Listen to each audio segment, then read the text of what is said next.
Evening. Got a couple minutes and I'll wait until 5:30 to start just because that's how we advertised it and go from there. And, I don't have a formalized agenda. Happy to either report out once we get going or just take cold questions and do our best to answer them from there. So we'll just work to see what we need to do.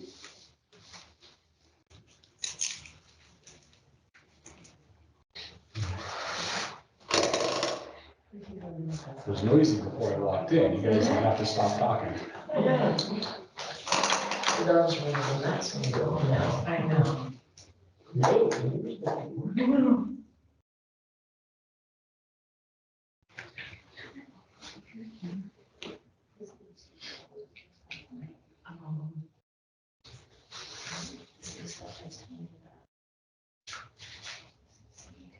Guilty in possession of drug paraphernalia and agreed to pay a $200 fine.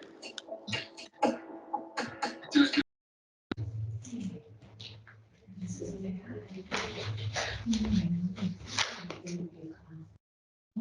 Oh, I'm sorry. Yeah.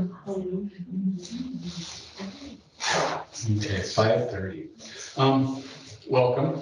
To the folks online, we've got a couple people here in the room with us tonight, and people in the room.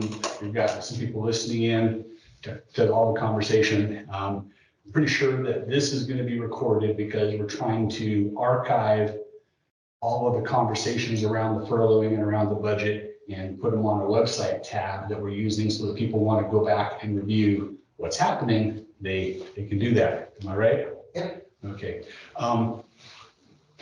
Don't have a specific agenda to follow. Mostly I wanted to address this as a question and answer session. So hopefully people have questions. I believe I had one set that was emailed to me in advance. And I'll address that one first before I forget what it is. And then happy to kind of pick up from there. And we can review sort of what the budget situation was, where it came from, what it means, or I say we can just go straight to questions. First question that I got emailed to me today had to do with the baseball playoffs. I don't know if the individual's online or not.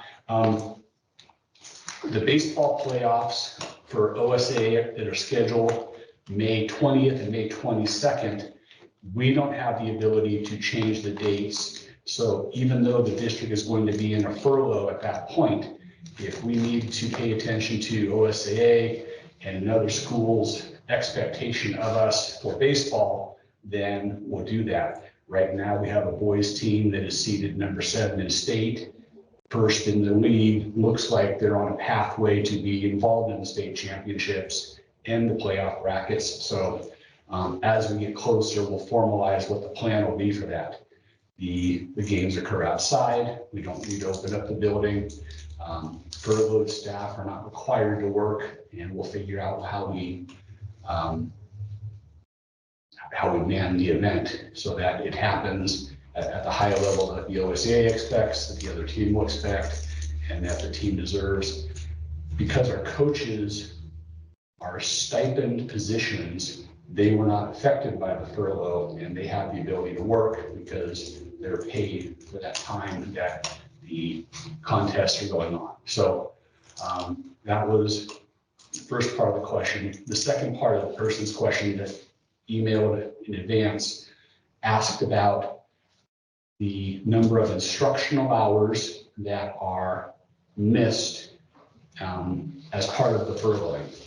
The state has a minimum number of hours for students grades K through 8, and a higher number of minimum hours for students 9th, 10th, and 11th grade, and then a third set of hours for students who are seniors that are minimums that must be met on an annual basis. They're part of Division 22, and every year we have to make a report to our community about our compliance with Division 22.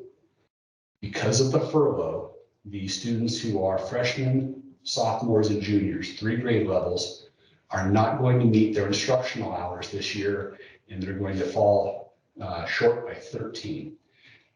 What we have to do is report ourselves to the state in our October Division 22 report and establish a plan so that it doesn't happen in the future.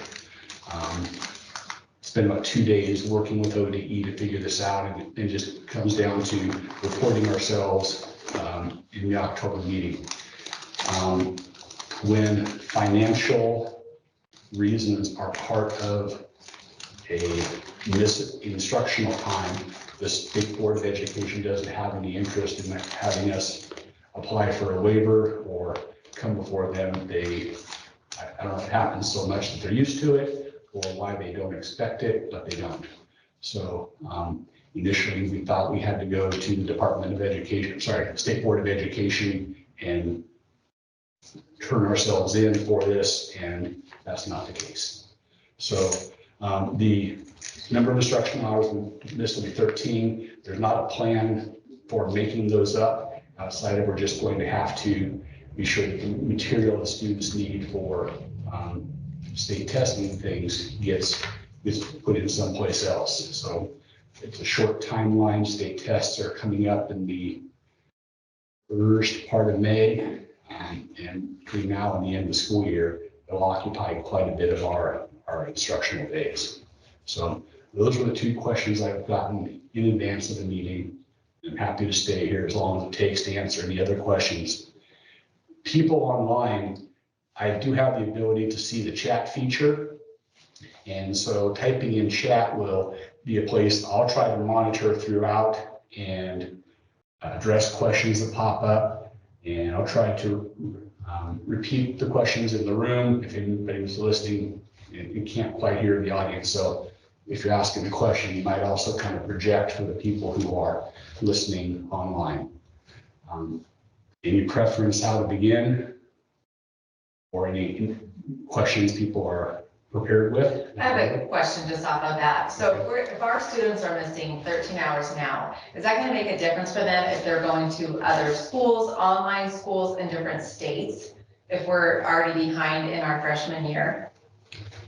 No, the ability to earn the credit is still there. And so as long as your student does enough of the requirements, and I'm not sure which particular class your student has, that they earn the credits, they'll apply the transcript. There's no asterisk on the transcript that says didn't meet hours or anything like that that would change the qualification to be used somewhere else. Is it not true that the numbers that you were reporting was pre-COVID numbers, and that's one reason that we are in trouble right now? The state kept everybody in the state at pre-COVID numbers. When COVID came along, they lost the ability to feel like they were getting an accurate report of how many students were enrolled at any particular district, because teachers couldn't say for certain who was on and who wasn't. We saw a person's initials on the screen more than we saw their actual faces. So when they realized we can't track the students in the state of Oregon, they froze everybody.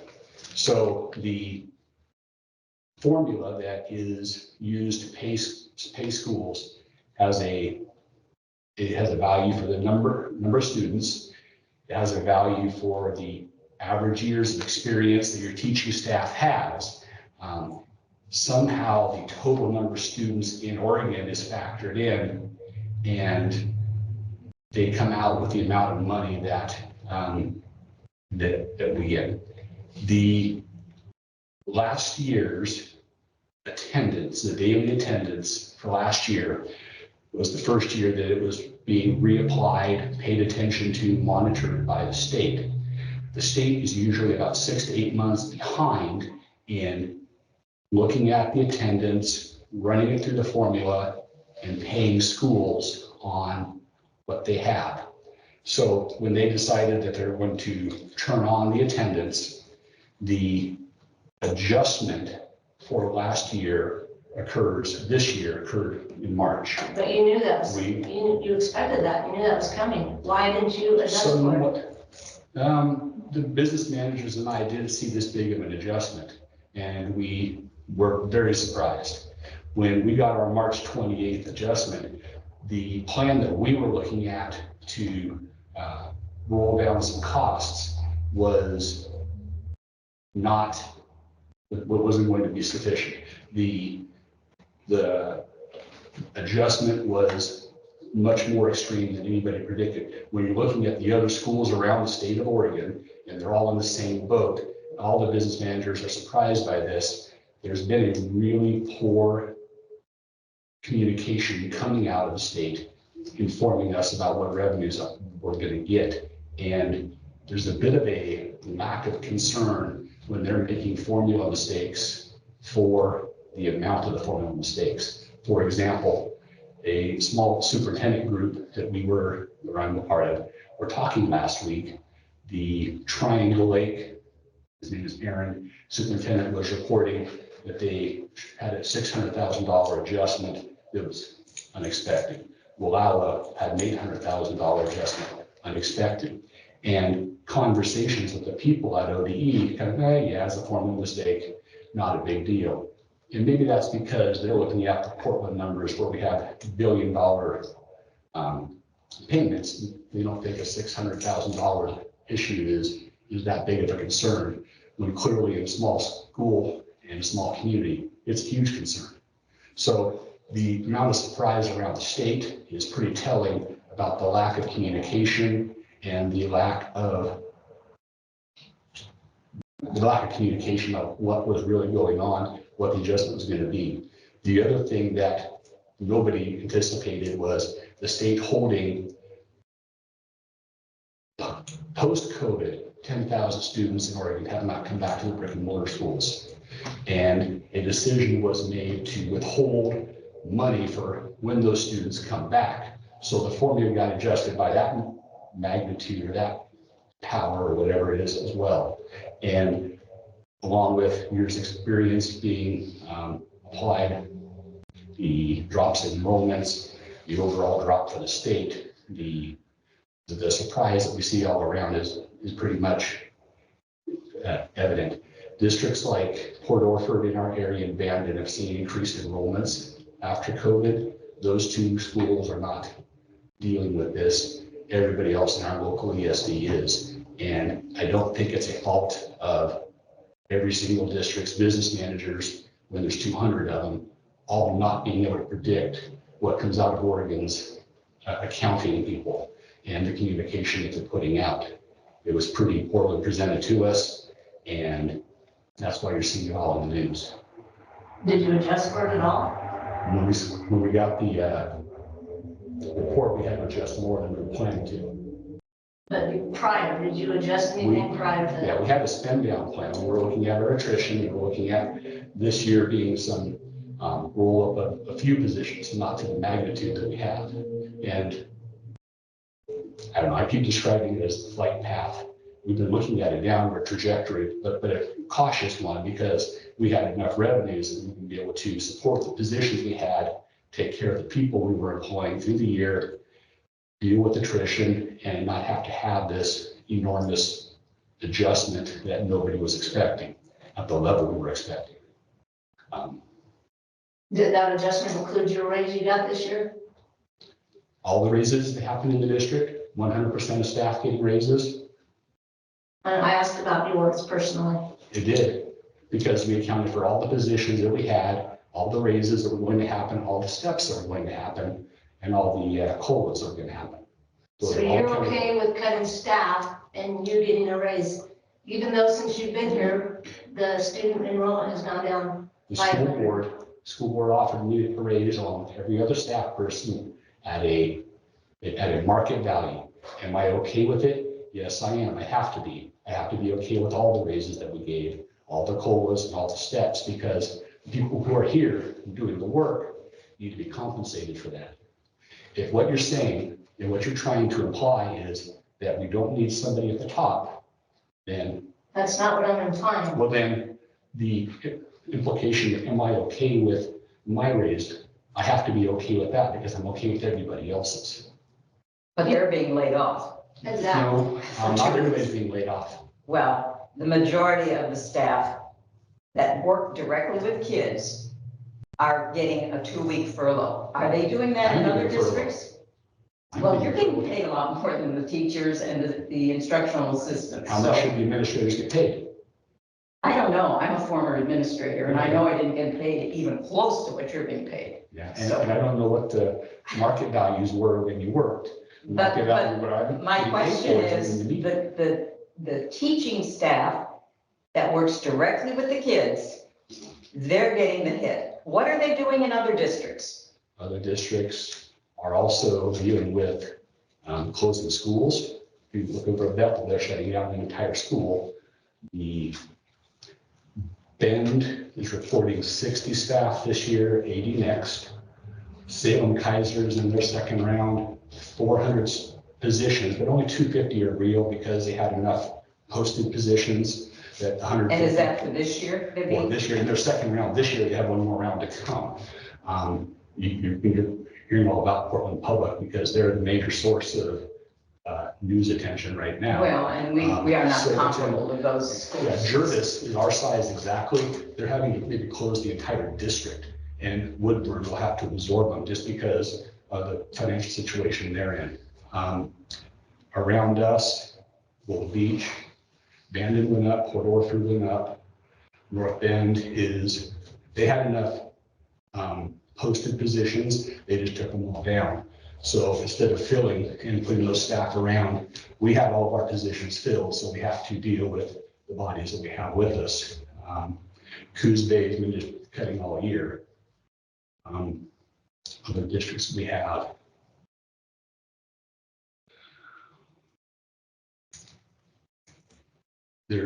I'm kind of flat-footed without a whole list in front of me, but there's a whole list of places around the state that are dealing with this. It isn't just a Reedsport issue. You're shaking your head no, you disbelieve. I'm just amazed that we've gotten to this point in the school year and now we're talking about furloughing for 2 weeks. Yeah. March It's 28th. beyond my March comprehension. 28th is when the $400,000 adjustment came out. We were told revenue, $400,000 taken off that this year. When Michael Wiltfong was in there doing it, we had amazing communication. Our revenues were predictable. We knew when changes were going to come. We knew when big adjustments were going to come. Since Michael Wiltfong got promoted, the two people who have replaced him since just have a different, almost, I'm going to call it an apathy about communication and about formula accuracy. And this has been a really difficult group to work with. If you were in Oregon from 08 to about 12 and you dealt with all those issues going on, some of them, when you knew multiple years in advance, you could plan at the start of the year. You might talk about your furloughs in the summertime and even be able to bargain them with your associations, right? And this one here, with no time to make adjustments, this is the worst kind. So to clarify the formula, is the formula we get X amount of dollars, is it around 4,000 per student? What is it that we get? If you had a number, 9,000 per student. 9,000? It's, Roughly? yeah. And has that changed, or is it the number of enrollment that has changed for us? The formula got adjustments about 2 years ago, and they always are tweaking with it and playing with it. They're tweaking at it again now because of Portland strike. The parts of the formula, I think, that impacted us and business managers agree have been the declining enrollment, the average years of experience declined, went down to 5 years between COVID and not because of the just retirements and things. And then that $10,000 withholding that they're keeping it from those students' return value. That wasn't, I don't know how that factors in, but they just decided to change that piece of the formula to hold on to. So the students that are waiting to return, have they gone to other districts? Are they being home taught? Or, because obviously They're it's missing, yeah, they don't know. the law that you have to have students in school. Yeah, So then where are the students and who's accounting for them? They're Elton. they're, We truck a whole bus load of kids to Elton every morning. the They have a answer, waiting list in Elton waiting to go.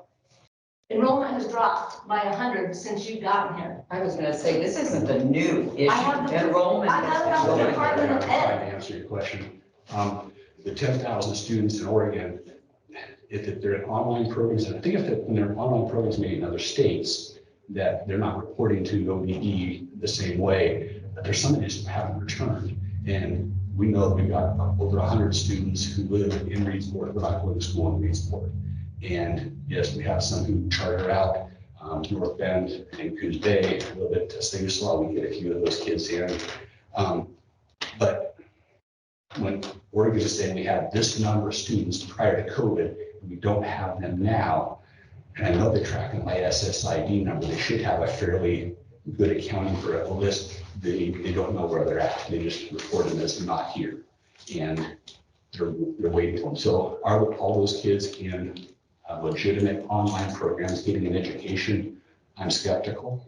I don't know if they're all enrolled. I think that some of them are still sitting at home. And now that we don't have the ability to have compulsory attendance laws enforced, the courts won't back them, they won't find parents. We don't really have any teeth to say, why aren't your kids at school? We have to ask them, will you please bring your kids to school? And when they tell us no, we don't have any enforcement.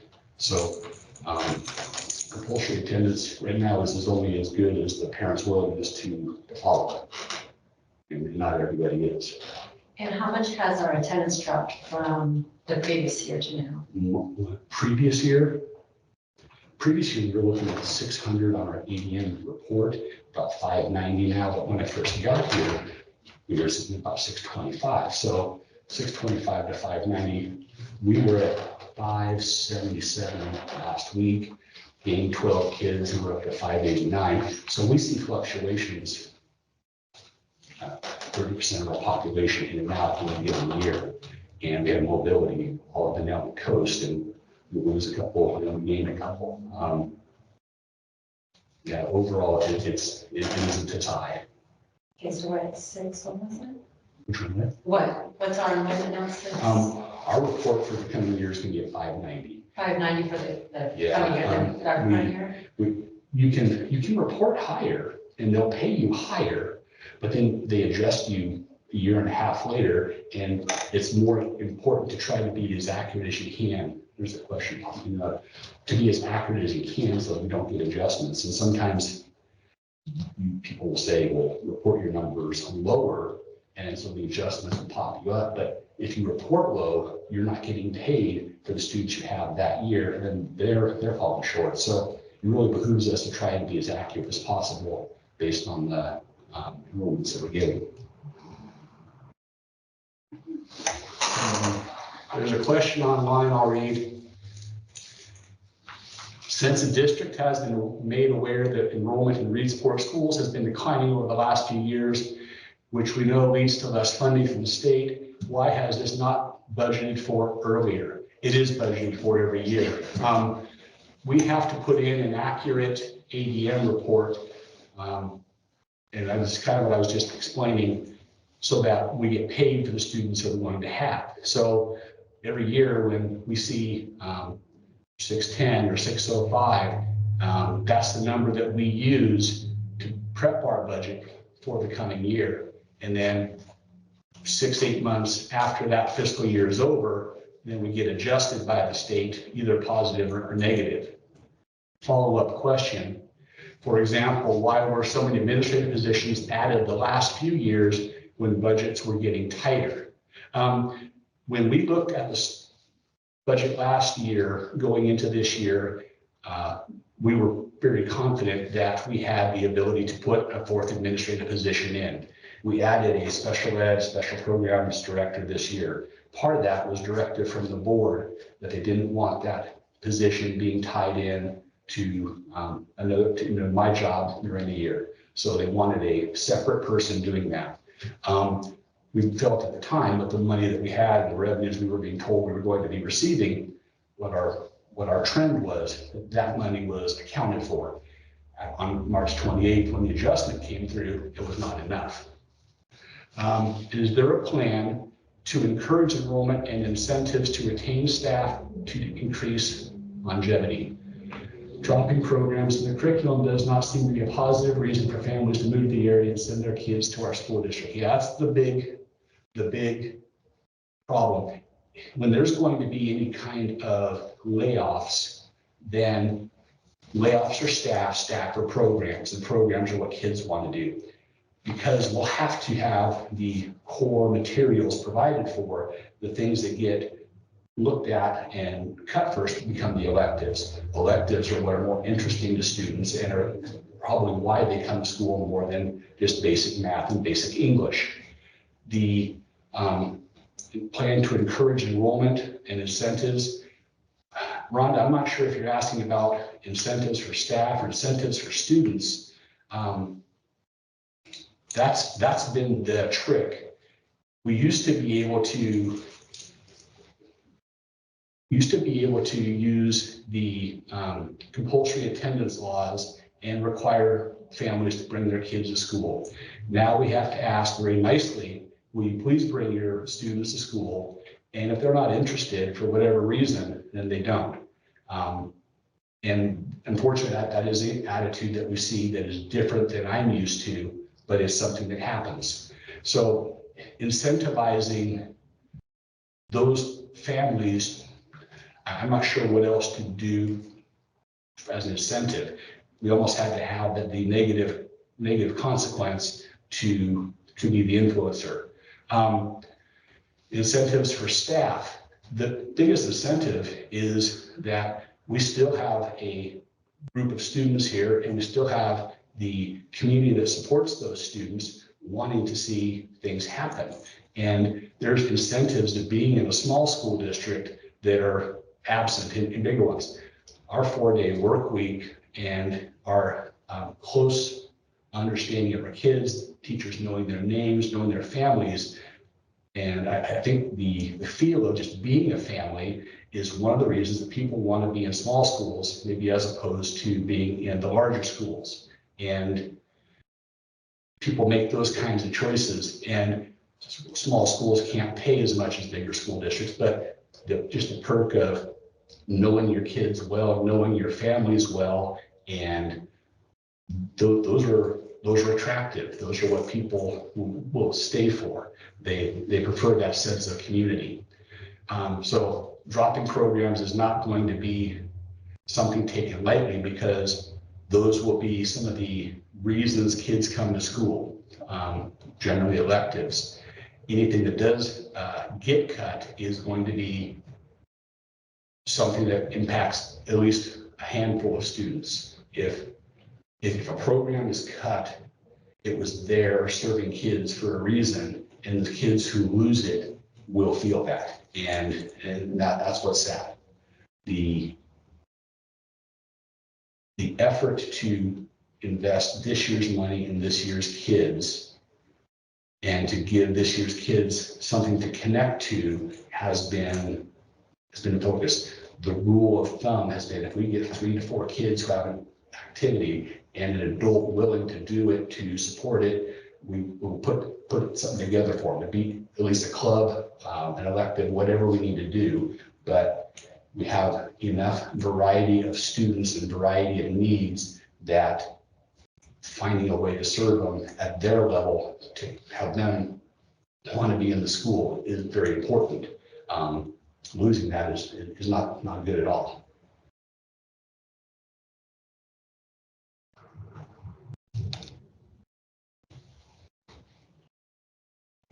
So I have a question. Do you have an idea of exactly who and what's going to be cut?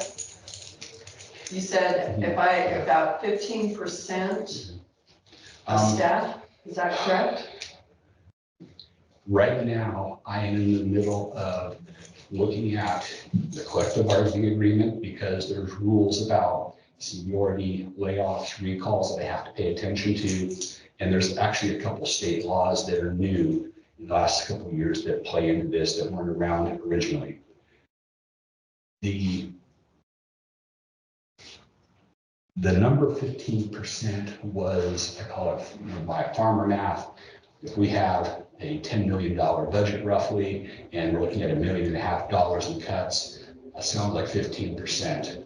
But the problem with the 15% cuts, staff out of 100, that's 15 people, and that's a lot of programs or a lot of supports or a lot of individuals that at least one student was connecting with, hope probably more.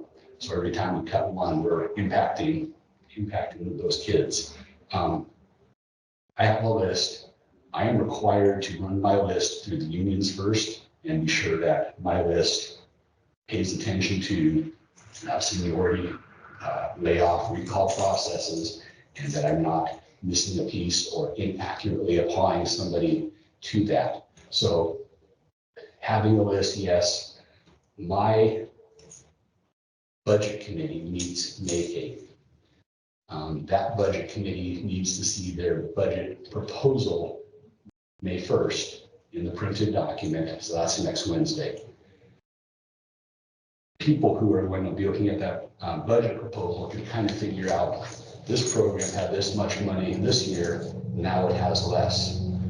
I work in this program. I'm a new hire. They're going to be able to kind of figure out I have cause to be concerned. So I feel it's irresponsible if I don't go have a conversation with somebody who I'm proposing is going to be laid off in a budget before the budget document comes out. So my job between now and Tuesday is to go around and have conversations with people who I think are, or who I am putting in proposed budget as laid off.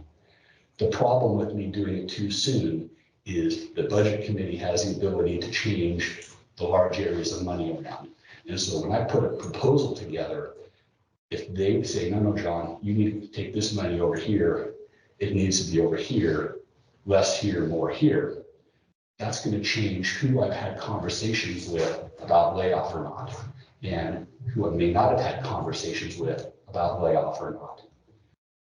When the budget committee does their work, they need to give the school board a recommended budget. And the school board, again, can make changes before they adopt it. By the time they adopt it, that becomes the legal guidance I have, the legal authority I have in the areas to spend certain dollars.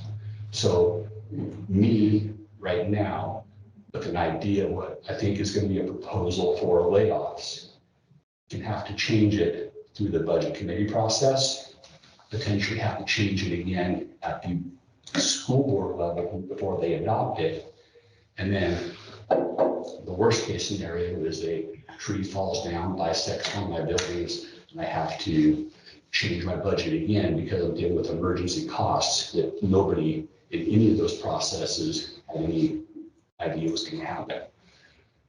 So You're talking talking to about- somebody now could be incorrect in June by the time the budget is adopted at the school level. So yes, I have an idea, and I'm going to have some conversations with people and say, I'm putting you in proposed that this is a layoff, but we need to follow through the process before we know this for certain, which is completely unhelpful. Is that for your 24-25 budget? So what? For your 24-25 budget that Yeah. you're talking about? The 24-25 budget is starting, it has to be printed by next week, next Wednesday, May 1st, so that the budget committee can review it and start their work May 8th. That's the proposal. And I don't know what the budget committee will do. The first 5 years, first budgets we've done, they haven't changed at all. I think now that we are in this financial situation, people have a different attitude. And when the money was just continuing to increase a little bit, there wasn't concern about what sorts of changes people wanted to have. Now there's definitely going to be, I think, more attention paid. I will probably have to anticipate that they're going to change what I'm proposing and then indirectly changing what sort of staffing efforts are happening. Online question. Will cuts be made first in administrative positions rather than teaching positions in order to preserve the best education possible for our students? All areas. We've got administrative licensed classified positions, and all of them have to be balanced.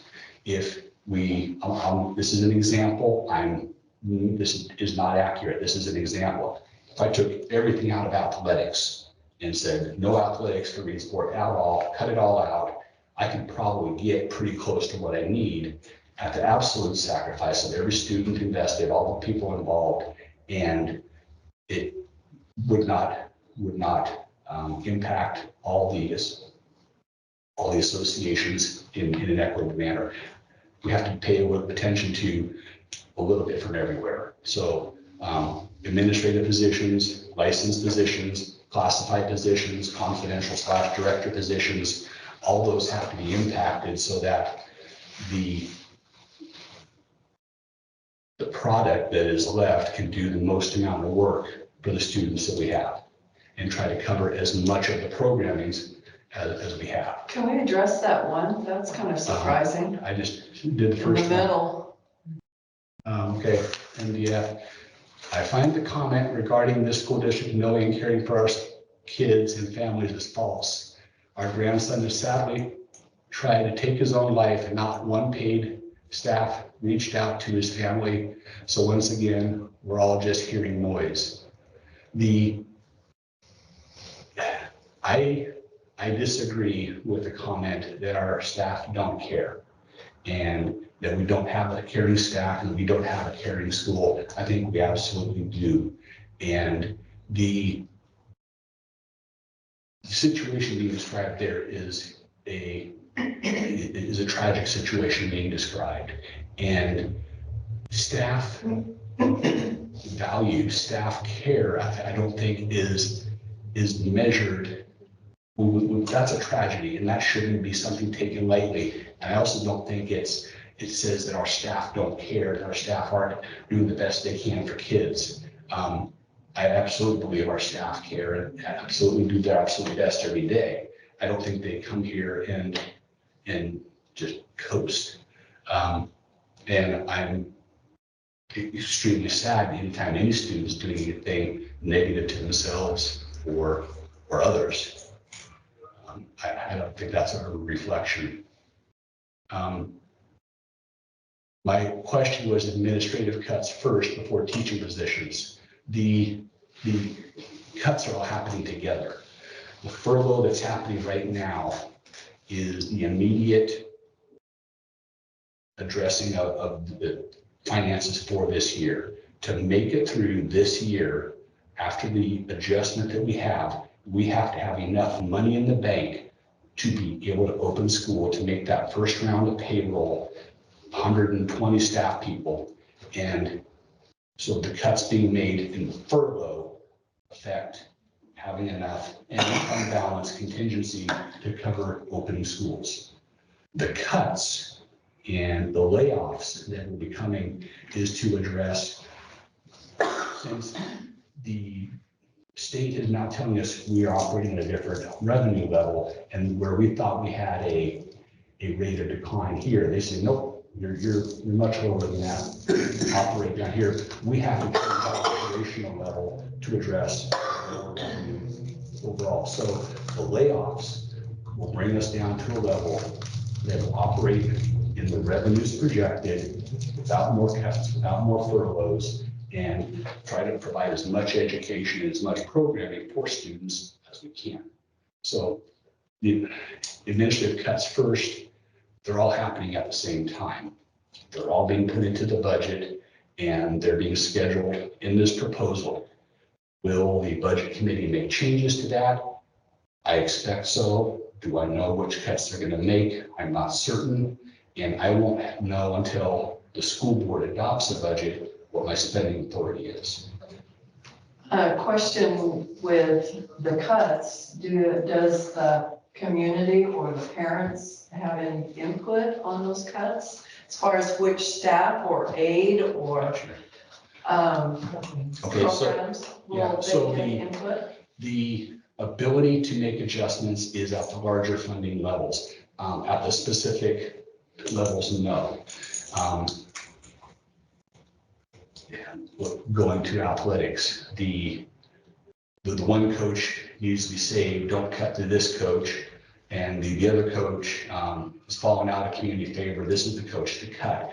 That is not an option for the budget committee to to do anything with, and the school board doesn't do that either. They can, school board can lean on the superintendent, but that isn't a authority that the budget committee has. The budget committee says, we're gonna reduce athletics by $100,000. That can force things to happen, but it doesn't direct personnel level decisions of what that is.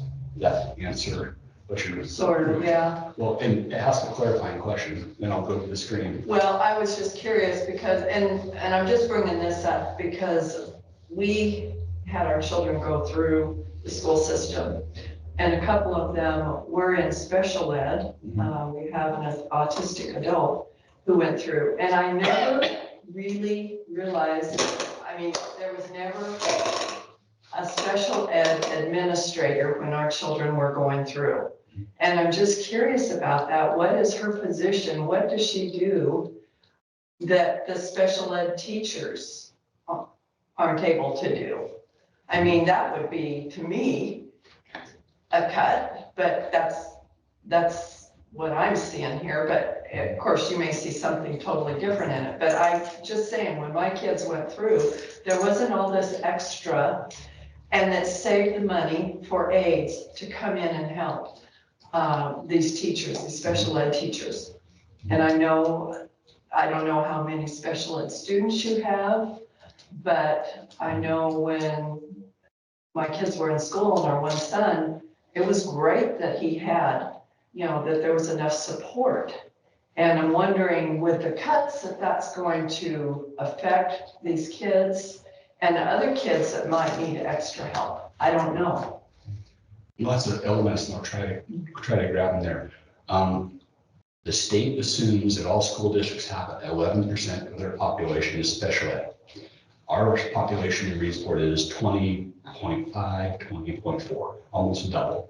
And the payment that we get from the state, they're only going to pay you at 11%. That's their assumption. And if you have more, you figure it out. We're at 20.5, so we get to figure it out for 9% of our students. The role of a special ed director, we had one half-time when I got here, and I did the role for 4 years. The school board said, John, stop doing that. You need to have a person in. We hired a person in, and they've been here for this year. The position was fundable, was projected as fundable for the start, and now it's not something that looks like it is fundable. It's a concern area. The position is, when we have IEP meetings, we have to have an administrator who is in there and paying attention to all the laws and the nuances. A SPED director is responsible for the training of the teachers and the training of the aides, to be sure that we're up on the laws and up on the restraint training is a type of training we have to do every year. Assigning and feeding protocols for individuals who may be involved with a student with those needs, things that might be specialized to a group of students that several IAs work with. Coordinating those opportunities, working with our ESD partner. One of the biggest things that we experience here is we have an adaptive life skills program. Adaptive life skills is a contract that we purchased through our ESD, and it's about $750,000 right now. We pay per student. The ESD rolls all of the services into that payment amount. And that's a teacher for life skills, the IAs, but it's also a lot of the supports. So a person for occupational therapy, physical therapy, augmented communication, nursing, if hearing is appropriate, any of the extra supports that need to go along. One thing that we're looking at is, can we do adaptive life skills ourselves? If we pull it out of the ESD, we have teaching staff, we have IAs, we still have to purchase service of occupational therapists, physical therapists, augmented communication, all those supports, because we won't be able to buy those whole individuals to come in and do that. We'll have to continue to contract them. So if we pull the life skills program out, and then do à la carte purchasing of those extra services, will it save us any money? A SPED director might be looking at trying to maximize, do we stick with the contract? Do we try to do it in-house with the people we have and adding in the à la carte? The types of reporting that we have to do to the state for special education laws have really increased in the 25 years I've been doing this, and making sure that things are done timely. If corrections are found, that we are properly trained or get the documentation done that go along with it. It's a lot of very nuanced work between federal government, state government, and laws that apply. It just really becomes a full-time task. So that's what a special ed director does for any district. Did you not just advertise for one? Did you just advertise for it? Not for a SPED director. We have 2 case managers. The 2 case managers we have working for us right now are temporary through the remainder of the year. We can already anticipate we're going to have a SPED population next year because we're at 20%. So we need to post and hopefully find people before they go off to other school districts. Special ed teachers right now are some of the hardest positions to find nationally, and there's a shortage. They are almost always underpaid for the work. When districts are able to retain them long-term, they generally have extra stipends that are provided to them, or extra elements of the contract that pay them at a higher rate, just because of the level of difficulty, the amount of oversight that those people are impacted by, and it just is a different line of work. It's not been desirable. We see fewer and fewer students in the college levels going into those programs just because the volume of work versus the pay, it is no longer the profession that it was. And How can you advertise for a job when you're talking about cutting other jobs? I know I have to have those 2 positions next year. I have 2 people right now who are temporary, whose contracts only go through June. I kind of hope both of those people apply and that I can keep them, so I'll have 2 teachers next year, because I know I need those 2 teachers. 20% of my students are special ed and they have to have that. If the 2 people I have temporary leave, I'm in a little hurt because there's nobody else out there who, it's not an easily found position. And starting out without a SPED case manager and a SPED teacher is, we put a lot of pressure on the classroom teachers to do something they've never had to do. So I guarantee we have to have 2. This year we started with 4, and we were trying to thin out the load because it's such a heavy caseload with so many students for those teachers to manage. We tried to have more teachers help spread it out so the students get more customized attention rather than just being lightly served. We're not going to be able to maintain that. I have to have at least 1 teacher in each building. That's why I know the number is 2. Right now, because of the temporary contract, I hope both those people will apply, but I don't have anybody next year. I know I need 2. Did one person just leave? Rumor has it we ran one of our special ed teachers off One of them did leave mid-year on us. because they felt threatened? You're saying run off. Well, what would run them off? From what I'm hearing around town, that they were afraid to go back to the school. Right. That's pretty inspecific, and I don't think that's very true. They didn't come back, and the position is open. And now that we are looking at the cuts and layoffs we have, we're probably not going to be able to fill those 3rd and 4th positions. That won't balance out financially. We're going to be back to one in each building.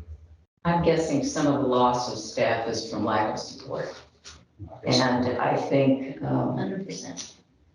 you just hear that a lot. Lost a lot of whether you're teachers. talking- Yeah, I think the support just isn't there. I don't think it's the number of bodies.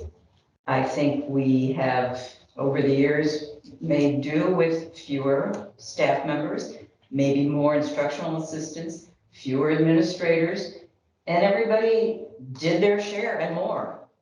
But I think there seems to be a feeling out there that the support isn't there for staff. And I guess I have another question regarding the budget cuts.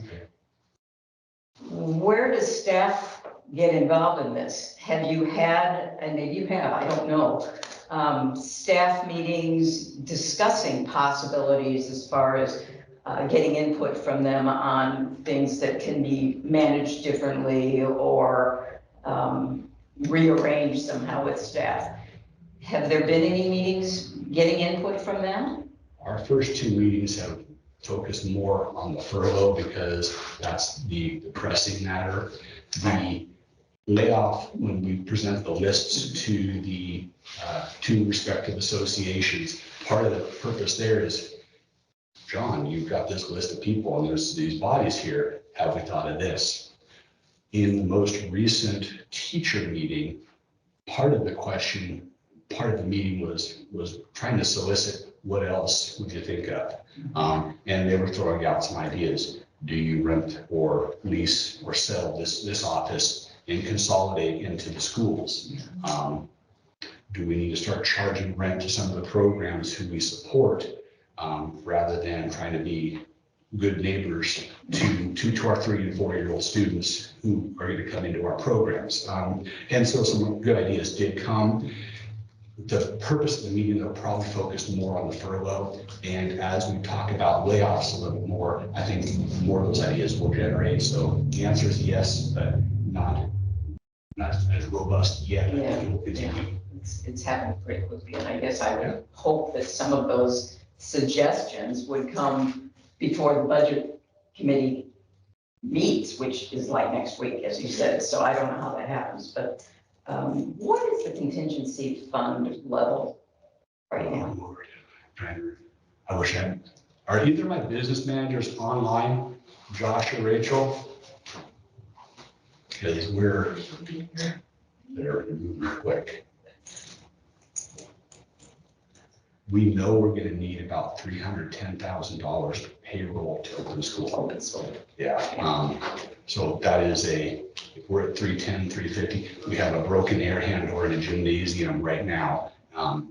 Depending on what that's gonna take to fix, that probably has to be part of that contingency for the summer also.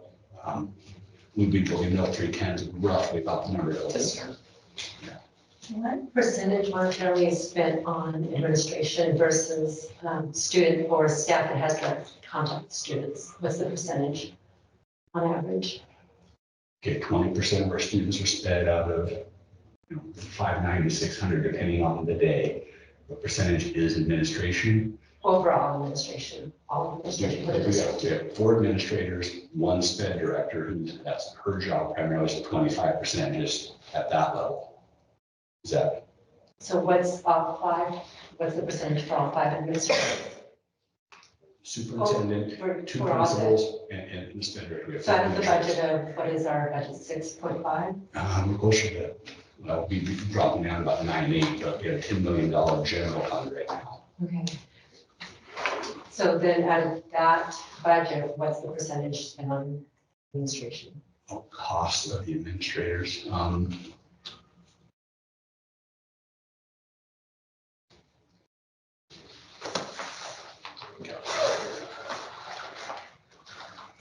Just roughly. Yeah. 650. So about 10%.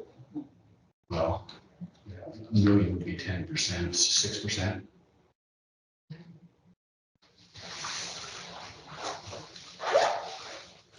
And we don't know That's that, salary benefits. and we don't know the contingency currently. Sorry, I can't quite hear. So we don't know the contingency fund. Yeah, neither of them are on. And as they're trying to finish out encumbrances that we have, if we're trying to close some down and spend them, that will be to the good. If we have some more bills to come in, that would be too bad. We're really focused on trying to hit that 300, 350. We need 310, so 350 would be the goal, so we open. But again, we don't know what it is right now. I don't want to cite incorrectly. I would prefer to defer to them. Last time we talked about it, making assumptions about rolling out some encumbrances, not paying when you were 160. We have to close out higher. The furloughs is $256,000, $32,000 a day, 8 days. So that's part of getting us towards that 350 number. And daily changes. We know that the money that we get is from the enrollment that we have. Do you take any accountability since you've been here for the declining numbers in students?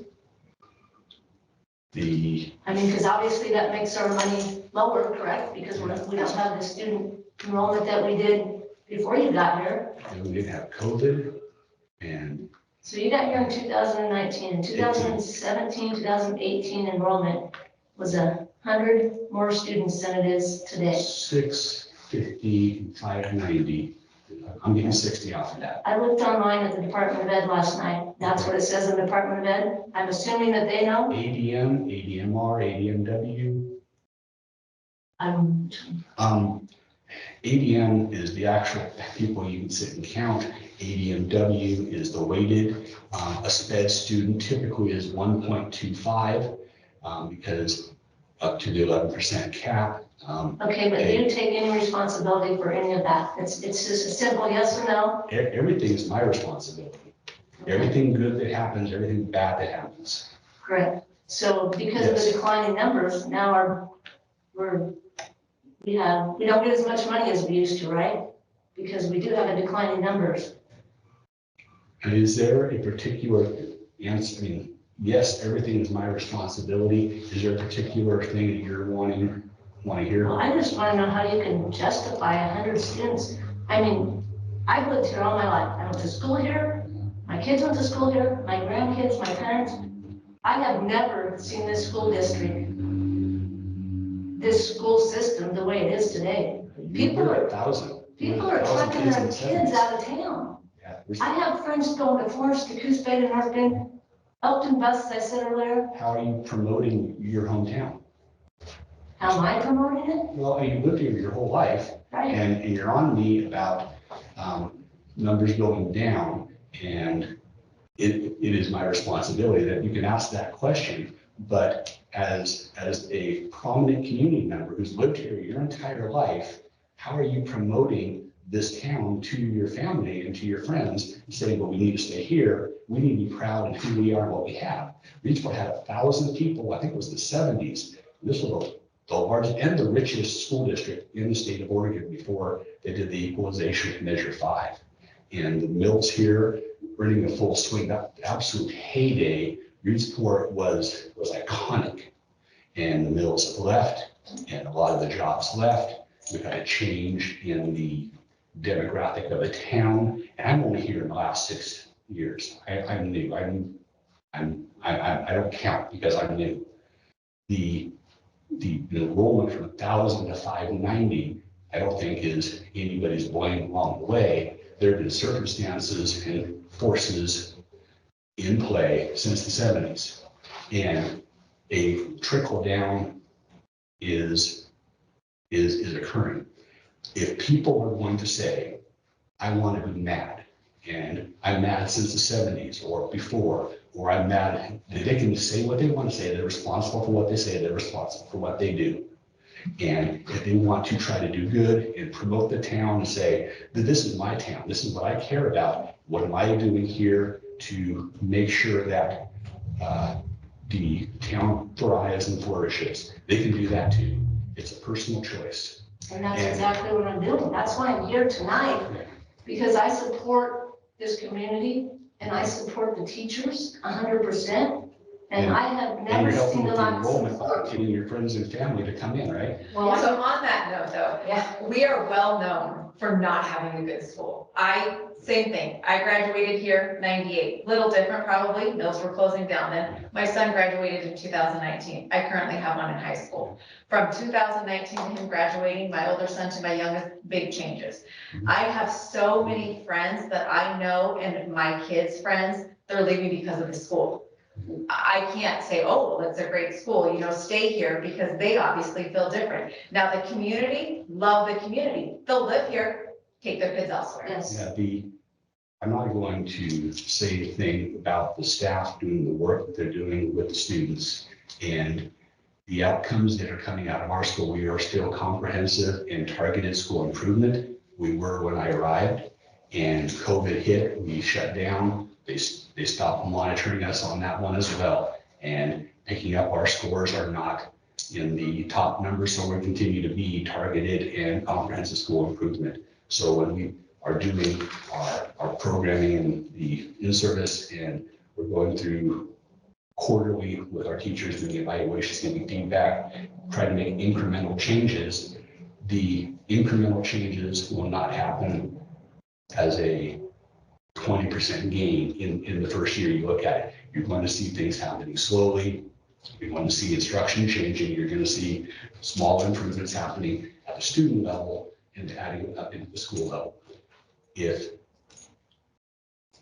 If people are not satisfied with the current state, they're responsible to make choices. And right now, I wish I could market it differently, other than we're working to improve things and we're working to get better. I can't market it much different. If a person has above average scores in their school district, in their system, because of whatever it is, and that's attractive, and people want to get on a bus and sit for 45 minutes one way, then they have to make that choice. That's 6 hours a week of that kid's life. And that's a pretty important decision that a parent's making. I didn't feel like you're blaming the teachers. I guess the question, There's no blame on the Well, and teachers. I feel we have great staff. There are some amazing teachers we have. And on the opposite side, you ask us what we do to get people here in our community. What do you do to get those kids who are wanting to leave to stay? well, Yes. my question was, you said we need to be promoting the community, and you've also said the buck stops with you. Right. What are you doing to promote the community and the school district? To promote it. Well, That was the question you you asked asked us. us to be promoting, so what are you, you're the superintendent, Yeah, we don't deny anybody coming in, and. but what are you doing to promote the school district as one that would be welcoming to others, or maintaining those that we have? I may not understand what a superintendent does to promote. Well, We try to make impactful changes in our schools. We try to make our schools.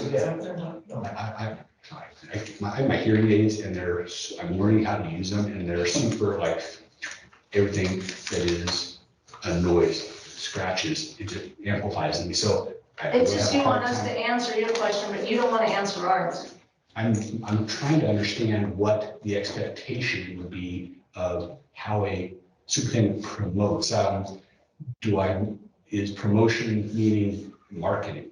And is that So support your staff 100%, and the staff goes out and says, man, I work for a great school district. I get the support I need, I get the help I Are need. you aware of If I have staff that problems, I can go say and talk this? to my superintendent. yes. Do you know how many times I hear that people can't even talk to you? Do you know how many times a day I hear that? That your staff cannot come and talk to you?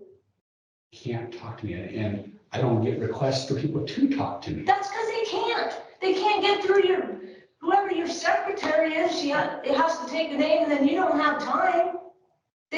You have a meeting with your staff, and if you don't like it, you get up and walk out 25 minutes into it. Gotta go, got another meeting. I see. You have no support for your That's staff. That's an abuse of what happened the other night. The first meeting I Of had course to it have is. with, well, it is a misstatement because you're twisting it. The first meeting I had with folks about the furlough, I only had to, there wasn't a scheduling, the whole. You're telling me that 90% Stop of your interrupting. staff, Holy smokes. 90% of your staff told me that. I cannot hear and talk. I apologize, I have hearing aids. Let's hear your excuses. I walked into a meeting that I wasn't scheduled to have in a time slot that I didn't have available that I made happen. And my very first statement was, I only have 30 minutes tonight and I have a hard stop. I apologize. And I scheduled a follow-up meeting for the Monday because 30 minutes was not enough time. But it was very rushed.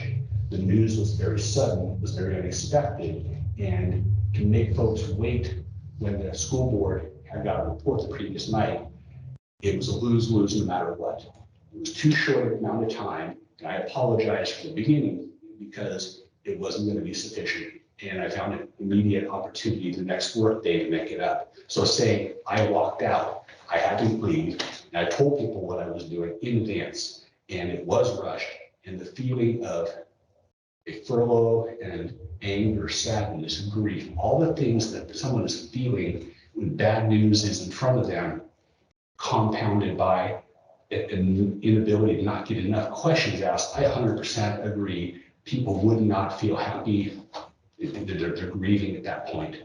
And making it up by making myself available, I stayed for 3 hours Monday night. I stayed until everybody was done because I couldn't do it the first time. And I told them in advance. So saying I walk out is putting a characteristic on me that's not accurate. I do care, and I was there, and I gave everything I could, and then I came back and gave more. That's not the only time. Your staff is telling people you are not supporting.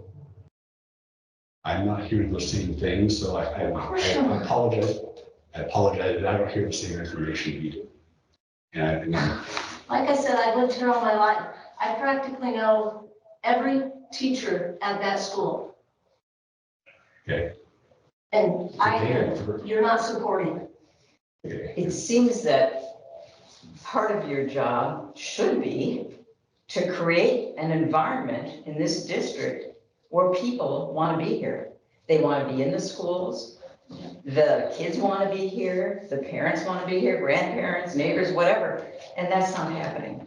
And you That's know, when you entirely ask, my job. I'm sorry. It's entirely my job.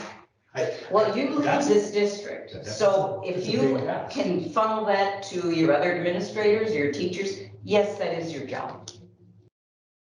And I don't think I'm on the same page with you in the analysis that isn't happening. Well, maybe that's why the environment is so negative here. I guess that's what I'm trying to get across, is that there's something wrong with the environment in this school district. And as the lead guy, you have to put the blame on somebody. The buck stops with Blame you. is always mine, 100%. And I don't mean to say blame, I just, Well, no, that's, to me, part of your role. good or bad, it's my responsibility. Well, yes, but what I'm saying is your role is to create some kind of environment that is positive. And that's not what we hear or see. Okay, I'll I just- agree and disagree here. I'm going to give a couple of examples. Someone asked, why are they leaving? I had 2 grandkids in the school district. And one left 2 years ago. And reason why, and he was at that time a 6th grader. And there was a lot of dynamics in his home. He lost his mom and COVID and all that. But then after he went back, he missed 40 days of school. And I said, we cannot have this. And he'd been bullied. And so we pulled him out. I homeschooled him for a year, and he's one of those kids that are in Elkin now. He's finally, like the teacher said, he's coming out of his shell a little bit. The kids are trying to interact with him. He's talking with them a little bit. It's taken all year, and I'm so grateful. And I'm hoping that next year he'll be going into 9th grade, and he'll have a positive. He needs it. But my other grandson, special ed, and there was changes around Christmas time, unfortunately. And they pulled assistants, aides from him because they said he cannot have a single, I get that. However, he is epileptic, and he goes into absent seizures. And because one of the aides didn't get the training, this was after Christmas, And he was sitting in a regular classroom and he was actually seizing and nobody recognized it. My daughter pulled him out. She is homeschooling him. So that's why I was asking about the special ed, and I get that, the tremendous burden that's put on the school, and there's more autistic kids all around, really, and the state should be able to compensate for help that needs to be there. However, it's not happening now, unfortunately, and you're wondering why students are out. Well, I can answer for two of them, my grandsons.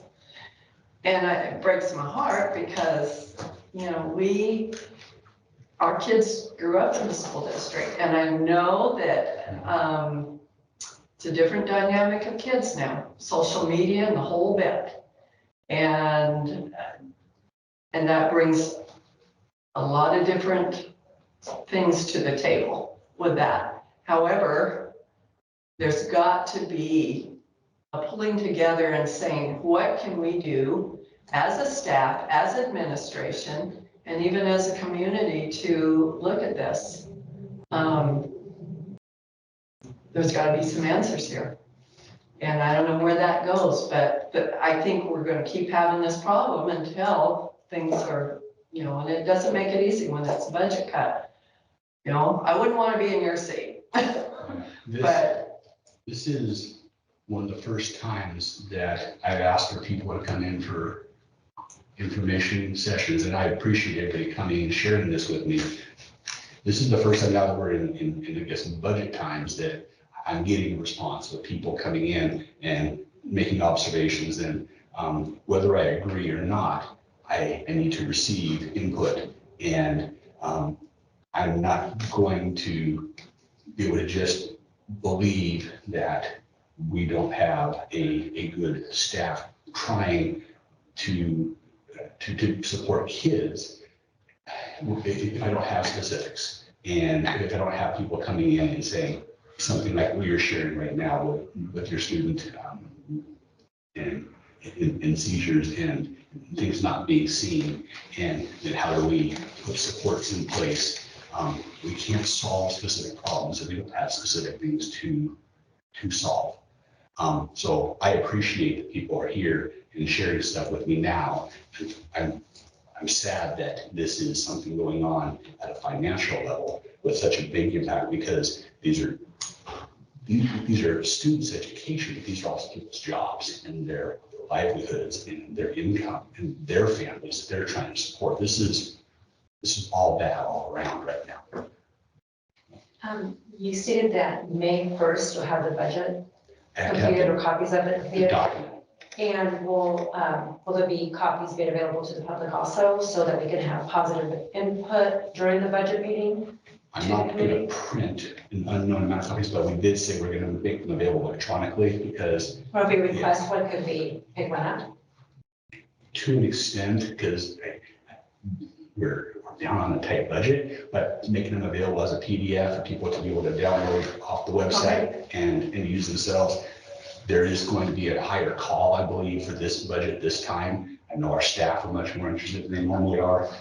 I don't know how many I'm going to need to print, and they're pretty hefty. But they'll be available to the public. But yes, but to make the PDF available and say, here's access to it, please go through it. And it was your question, staff have already come up with several out-of-the-box ideas. And as people provide ideas, one person asked us about some timber that they believe we used to, maybe we owned a long time ago, but there used to be timber that this district had access to. We checked and researched, we don't have that anymore. The only thing that the district owns property-wise are these 3 physical buildings. But somewhere in recent enough history, somebody was aware of timber. And so we researched that we have timber that is valuable and we can sell. We don't, but we wouldn't have known if we hadn't received input from somebody who had a historical knowledge of something in the district. So I hope that when people look at the PDF and are going through it, generating ideas, that they'll take the time to share them. One of the biggest things that I hear and I'm overgeneralizing right now, is the social media noise. We don't have anybody monitoring any of social media besides our school district Facebook, because there's too much of it out there. That would be a full-time job. We'd never get to it all. And ideas and things that are thrown out there, we don't monitor, we can't track, we don't try to pay attention to. If somebody doesn't come in and deliver us information directly, we don't know. So hopefully when people are get the opportunity to review this budget, they will take the time to come tell us or share their idea or whatever we need to hear. We don't have to like it, and it may be something that is very directly personal, but if it's information that will be to the good, that we have to consider it and give it a fair value. Can you I'm double seeing check? the screen jump a whole bunch and I've been ignoring all these people Can you double online. check online for the budget? Because last I looked, it was only proposed for last year's. Right, and it won't be till May 1st. Okay. When the For print one's 23. available, we're gonna try to put the PDF on the same time. For 23, 24. The 24, 25 one. 23, 24, I can only find proposed on there. Let me check and see if you can. I'm sorry, I wrote just something about 23, 24. Yes, so the 23, 24 budget that I was looking at, it said proposed and it wasn't adopted. Can you see about getting it adopted? They were the same one, but yes, you just have to change the word proposed to Okay. adopt. It's the exact same document. Okay, I didn't know. So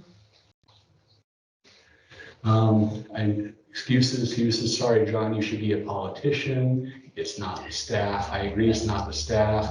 Worked here for 16 years. A lot of those fed children are on IEPs and by law must be followed, therefore budgeted for.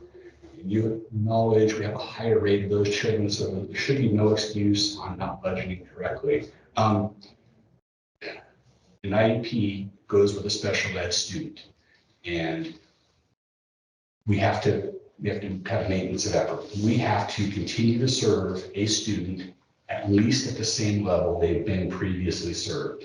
So maintenance of effort is a whole separate element that we have to pay attention to in staffing, in supports, in services, in contracts. And that's probably the most finicky part of the budget to deal with. That is always in the proposed document. That's always something that's accounted for. Some students at an individual level have more expenses associated with their education than others, very high needs. The only way a maintenance of effort standard can change is if we have a documentation of a very high needs student with a lot of resources attached to them, graduating the program, leaving through an acceptable reason, moving away.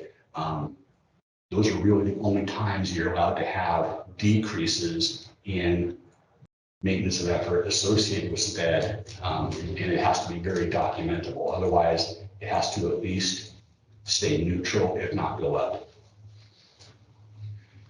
I may have missed this. What is the amount the 24-25 budget has to be reduced by from the current school year's budget? About $1.4 million is what we're looking at in total. Do we still get any federal funding from Title I? Yeah, we're K-12 title now. Title I, and Title I went up about $50,000. Our allocations next year went about $50,000, but our SIA, student investment account, went down about 50. So between the two, we're looking at, I think, still a net zero. And that just kind of turns into shuffling, because we're at a point that a lot of our staff is being put into those state and federal grants. They're calling them, it's the money that they should be paying us, but they're calling it a grant, and they're putting parameters on, you must spend money on these certain types of, yeah. And so we're manipulating staff between this grant this year, this grant this year, because if we can pay for staff with those monies, that frees up general fund where we have flexibility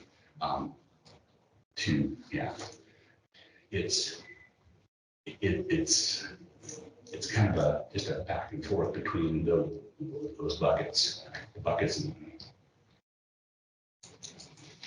You said earlier you said you got about $9,000 per student, but there's certain different elements that you get money for, right, per student, like transportation, teaching, they're all different, like you were saying, buckets, there's different buckets for each. So you get like, for instance, it's $9,000 for transportation per student, you get $10,000 for administration per student, you get $20,000. Those are just oddball numbers, those aren't real numbers, but is that how that works? Every student sitting in a classroom, if you say that, let's just throw them into $10,000, so it's a nice, easy number to work with, that's supposed to account for everything. And 500 kids, 500 times 10,000 would be your amount of money. Then you are looking at everything that you need to operate the school has to be in that total.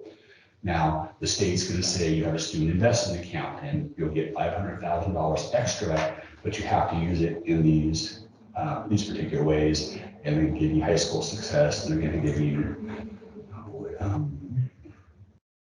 CTE, different areas where they'll say, here's 50,000, here's 100,000, here's 500,000, and you must spend in specific ways these dollars. So you get the per student ADM, average daily membership, and then you'll also get some of those grant pieces that are more encompassing for the whole district, but they're very limited in the ways that you can spend them. Most of the grants are capped at 5% of the administrative associated costs. So if that's the people doing the paperwork to make it happen, or the just the administration of the program, the staffing in there, it's those dollars, because they're fixed, we try to spend first and maximize as many costs against those as we can, because the per student dollars, we have the most flexibility. And when we want to do something creative, if we maximize staffing against grants, then the monies that are left become where we can clubs or activities, or try to purchase a new piece of equipment that the shop can learn how to use that might be industry level. Yeah. On the same questions. Same questions. I didn't introduce Lonnie, by the way. Everybody knows Lonnie? Lonnie Gore. Hi, guys. Lonnie's one of the 5 board members. So you said this is the first time that you're hearing about problems within the school with the staff. And then this is the first time that you. If you want to make an appointment, please come in, or we're going to stay after this meeting. I will sit down and take notes, and I'm very curious. This is the first time that you've opened up to the public, you said? No, I've opened up many times. This person, I'm getting a turnout. People have, I don't know where to go to ask the questions. And when I go down to the senior center and try to ask questions down there, or I try to go to a meeting, Rotary, I'm there, I get a little bit of stuff, but I don't get a lot. They're generally fairly busy, fairly amicable. I don't have groups who are telling me about the hard information I need to hear. This is the first group, and to receive hard information is my job. Doesn't matter if it's something that is that I like hearing or not, but I have to hear it because I have to do something with it. If I don't hear something and I'm trying to figure it out, I may guess wrong. If I hear specific things, then I have a much clearer pathway of what I'm trying to work on. But if nobody tells me, I don't guarantee the accuracy of any guesses I make. Do you wonder why there's no teachers present here right now? There is a teacher present here. Do you wonder why one teacher is present here right now? And online. And I'm assuming that you're going to tell me something. Well, I mean, they're afraid to say anything. They just are worried about their jobs. Yeah. I mean. Worried about their job. Yeah. most of their communication I've received in the last 2 weeks going to their association.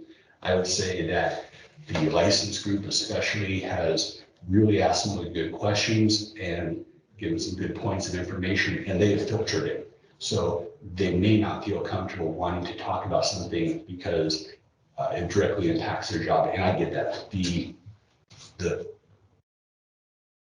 In 0809, when I went through this personally myself, I remember the anger I had about the financial situation. And as I'm sitting here thinking about jobs I'm impacting now, I can remember very clearly how I felt and the fear for my family and my three little boys at the time and what I was going to do and just all the concerns. And for me, it was anger. I've seen people in the district in the last 2 weeks be very sad. All of it's grief.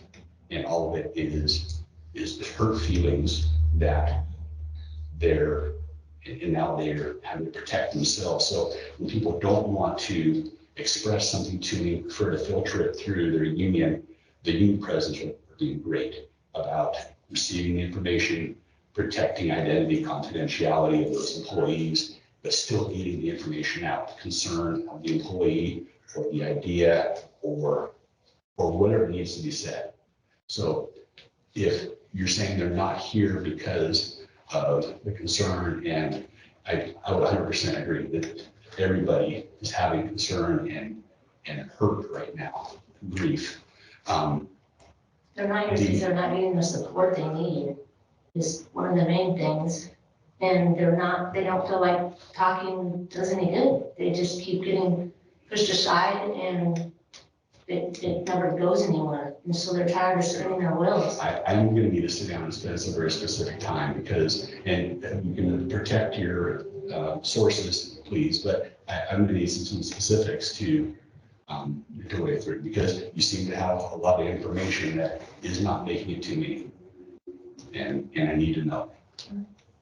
So on that note too, as you mentioned, this is the biggest turnout that you've had. I wouldn't have known about this meeting at all had it not been mentioned to me. Maybe it was on the district website, didn't see it. But how we have, as far as parents, with emails that get sent all the time, auto-generated robocalls, can we not make these meetings in that same process to where parents are getting, here's the budget meeting tonight, here's information coming up to where maybe more people will know? I mean, the easy answer is yes. I guess we put stuff out very consistently on the website and Facebook because with Facebook is out in the social media world, and we put it out. We do pay attention to our own Facebook. We put it on our website. John? Sending email, I guess, can be a thing. We also get feedback about the amount and volume of email. So right now, this news and information is super important. People's level of concern has not, Right. It's just gone through the roof. I'd rather get this email than all the daily agendas. I get that. You get the daily, hey, good to know what's going on. And I do appreciate those. I know what's going on, that kind of thing. But this seems like it's something that would be, but I get Facebook. I'm not on Facebook all the time, to see. Or, of course, social media has such different setups where you don't see everything. Mhm. So I wouldn't have known anything about this meeting had it not been mentioned. So a generated email would have definitely got my attention. Yeah, and I know some of those emails went out because I received one as a parent. And so It's interesting. They blocked you. Which is, you should be blocked. If you're in a parent group, you should be able to get it. So I'm not 100% certain of the specifics. I'm a little flat-footed. Excuse me, can we put these on the reader boards for these meetings? The city and also the district We can reader boards? hours. Right now, it's a volunteer who goes in and enters them. I think he does about every couple of days. And this meeting here, we had about 2 days notice. Most of these meetings on the furlough stuff have been very quick.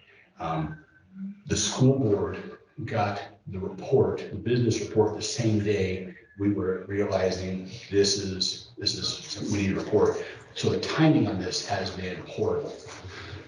then the staff meeting the next day, the first available chance to say, staff, we need to talk, and I don't have time to do it, and there's only 30 minutes, and horrible. The follow-up Monday was only one day, one school day notice, so putting things up, yes, but it's quick. I'm talking about the public meetings where you want the public to come and put input in, that's what I'm talking about. On our reader board. On a reader boards and stuff. Joe is changing them every couple of days. And this stuff is going so quick, it may not always get on there. Get on there in time. Yeah, it is my only concern. But you already know the date for the budget meeting is May 8th, so that should give you. That one would be a good one. This has all been so fast and so furious and so important, negative, bad, all the things. It's just been really hard for people, really hard to process, and really hard to get everything out smoothly. Ideally, you have all this stuff well out front. And I do not feel good about the layoffs, but at least I see that there's steps to follow and there's pathways to deliver information and there's a better timeline. And I can tell people what the timeline is on that, when you will hear information, what the process will be. And it's out in front of me. It's not happening instantly where I have to find all the right audiences, hit them in the right order with no opportunity. So having timelines and processes clear is much better. Something the board also for allowing the school district they represent to be in this position, it's their responsibility to have oversight over who they have put in charge. They need to stop protecting John and listen to the people. I don't listen to the question. Teachers have had 2 meeting days with Mr. Zwenke. Teachers are not there tonight because they chose to rest. Their daily job is very exhausting. Meetings on top of their job is very tiring. Yes, he is so full of cuss word. Most school districts have already been notified of who's being cut. The timeline of layoffs and cuts, we gave the unions it's pretty short words, but the individuals who, and again, my fear is the inaccuracy, because a budget committee can make changes, a school board can adopt a different budget at the end. But what we are going to put into proposals for layoffs, people are going to be hearing by Tuesday of next week. We want to be absolutely certain that anything, one element we haven't talked about is, I call it mystery money from heaven. What parachutes down and saves all this? And telling somebody too fast, we're putting you in a proposed budget for layoff, and then going through the budget process and the budget committee changes things, or the school board changes things, and then the information that you're going to be laid off was never correct because it changed in the first week or something. So the timeline to tell people next week comes with the caveat of it may not be right. Yeah, the mystery money concept. There are some people who are soliciting donations for lack of a better word. They absolutely have the right to do that. Their words, their responsibility. As a district, we can't go around and asking for donations. We're supposed to operate with what the state gives us. And this surprise is not something that is acceptable for me to, when I'm talking to my group, I'm talking to OSBA, when I talk to Boomer Wright, when I was talking to Dr. Williams, this is not an acceptable way for the state to treat me as a school district or to treat any of the other school districts. This is not a sustainable way for Oregon schools to operate. And they need to do better so that we can do better. So being a Title I school, is there a certain parameters or qualifications that your staff would need to have when you're reviewing this, moving forward for next year? Is there, do you have to maintain a certain level of qualifications within your staff? Staffing as a Title I school, right now we have a Title I teacher and we use some aides to support the work. We're staffed sufficiently right now that our title services are happening. We shouldn't have any difficulty maintaining that level. Title services can look a variety of ways. They can be services where we pull students into a classroom, pull them out. We can take the services to them in a classroom, deliver. The classroom teacher can deliver them in, if they've got some support and break it up. So delivering the services isn't one specific way. And I think there's enough flexibility that may be part of what the elementary school particularly looks at is if we're having to make adjustments because of layoffs or reductions, then how can we maybe look at being creative and using some of the resources we have now with some of the needs we're trying to address and services we're trying to provide. So short answer, yes. And that's not one that I was worried about. I think that's going to be easily addressed. It just is going to take the principals and those staffs sitting down and going, okay, how do we do it now with the puzzle pieces we have left? And it's going to be a lot of this. When we look at the students that we have in the building, and the principals are talking with their staff, they meet every 2 weeks. Okay, here's our newest issue, concern, problem. What are we going to do about it? And I think both principals, when I'm there, the staff are talking. And so the staff are brainstorming, coming up with what we want to do, how can we do this, who's going to do it, what room. They work things out, and that's part of the, I guess, comfort of the small schools. You don't have the department person directing, everybody just being soldiers doing the job, because everybody in small schools has to do a little bit of everything. Nobody gets to just be a specialist and only do the one thing one way. And we have to show a lot of grace for one another because everybody is doing everything. They're doing the best they can. Sometimes they pay more attention to this plate that's spinning and they forget the one over here and they hurry over and try to keep it spinning. And it's, that's where them being graceful with each other, the principals being graceful with them, me being graceful with the principals. The expectation that we have to always keep trying is there. We don't want to give something up and we can't let things slip. If something does, hopefully it's not intentional and have them put it back together. Yeah.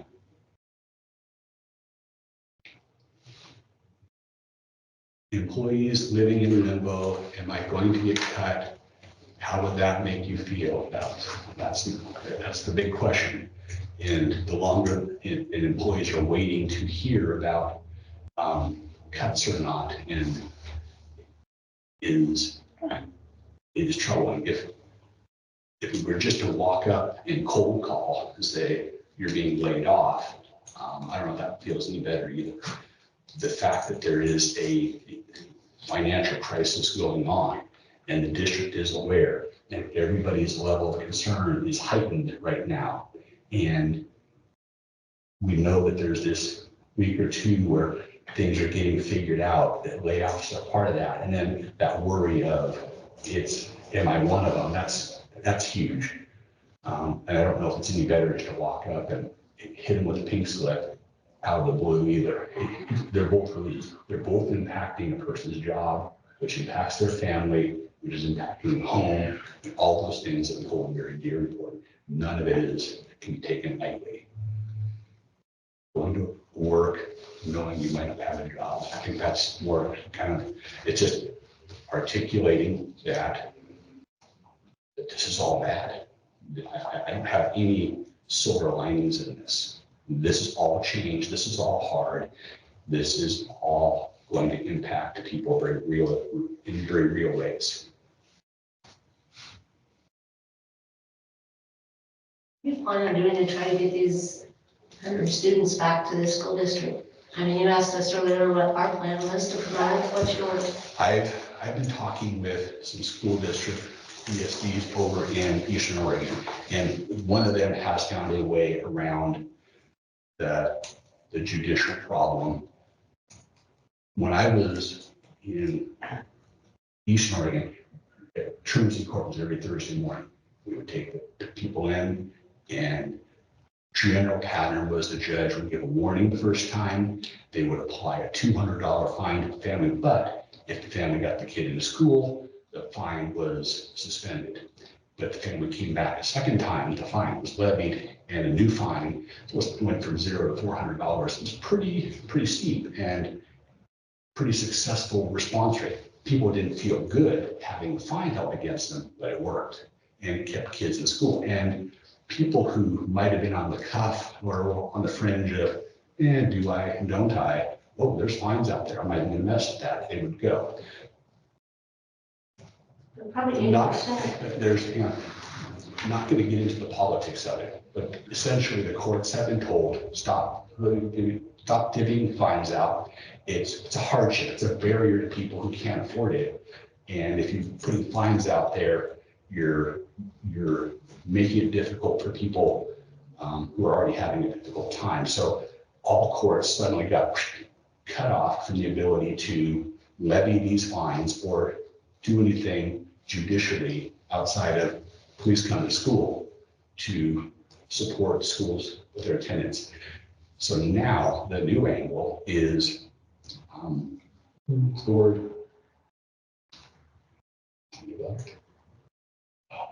there's a different citation. Things neglect. They're pointing out, hey parents, the law says these things. Education is important to your students. This requires the circuit court above the locals supporting it. And in Eastern Oregon, where this is happening, they do have a circuit court judge who is backing up the local courts in doing this, but they are citing parents for police neglect. It's a crime. That you are not doing your job as a parent, and as such, they're pulling them into court that way, and then they're able to follow that branch of the judicial process. So it still is requiring some teeth or a stick in the most extreme cases. The Probably 70 piece to 80% of of these people who students. are on the fringe then, knowing that something is there, will swing. You don't want sticks for everybody. Ideally, you want carrots. Ideally, I love my high school principal's expression that he wants the instruction in the rooms to be so impactful that classroom could sell a ticket. If people would pay money, buy a ticket to be in there learning. That's his goal. That's how and it's a great description, because if people want to pay money to be in school and buy a ticket for that teacher, for that lesson, for that experience, that's what we want to see. And so as he is going through and evaluating and having conversations, that's what his mindset is. And I 100% support that. That's the carrot we want. Ideally, we will be able to sell tickets. We won't need sticks and courts to make them come. They want to spend their money to buy a ticket to be here. Right, That's- probably 70 to 80% of these kids that aren't going to this school, that aren't in school right now, are going to school somewhere else. What is your goal to get those kids back into our district? So we can get our funding up, so we can keep these teachers. We talked about this lightly with the board, but the first thing to do for us to be marketable, to say, hey, family who's moved away, I've got a better product here in Reedsport now, is to have a product that is marketable, that is, the scores are better, the program is better, the opportunity, the thing that would be desirable is better. And right now, people have left making choices to leave because they think there's a better thing. And they're not leaving because they think it's worse or it's harder somewhere else. They're leaving because they think there's a better thing out there. And the only way I'm going to fight that is to be able to say, here's the better thing actually, and you don't have to drive for it. That's the only way I'm going to win that argument. And so we talk about this with the board lately. We don't have big, robust discussions. That's the pressing need. And being comprehensive school improvement, we have work to do. We have to get our scores up. We have to see the outcomes up. We have to see more students doing more things so that that marketability is there. To have the better product, we have to have a better product. Has any staff ever reached out to some of these families? I can remember 100 years ago, and also during COVID, when kids weren't coming, and administrators would make some phone calls, teachers when they had a minute, which they never do, but did some home visits. We had somebody just reaching out to these individuals. I really wish I would have got, it's called a Stronger Connections Grant. We put in for it. I talked to the ODE today. They gave me song and dance about, well, we had a strong application. We just didn't want to give it to you. It was $750,000 for 2 years. And my big sales pitch in that grant application was an advocate. And Tim said, I wanted somebody whose job was to be driving around, go meet the family in the coffee shop, go to their home, meet them where they are, because they're not coming to the schools. Go chase them down for 2 years, one person whose job, one family at a time, go find it out. That's exactly what you're describing. That was our application. And ODE told me no. There were 55 applicants out of 200 districts in the state, and 3 on this coast I know didn't get it, were small schools. 2 big schools on the coast here, Brookings and North Bay, they did get it. I remember personally going to homes after school, during the day, bringing kids home to pick up their homework or their shoes or whatever it was. And maybe that's a little more important than some of the things that the administrators are doing currently in their offices. It's tough to do that. It is a different world. It definitely I remember is. being a teacher early in my profession doing it, and now it is not This is the true. same. It's not, because I was the one doing it, and it is not the same anymore. No, I know, I understand that. So But calling them and meeting them in a neutral place, that's probably the extent of going out. Going in the homes anymore is dicey. Yeah. But even a neutral place, that's Yeah. something. Yeah, and that's, but then you gotta get them to come out of the home. And it's those people not sending their kids to school. People who are making an active choice to move their kids, I'm gonna overstate this, probably a lot more engaged in their kids' lives.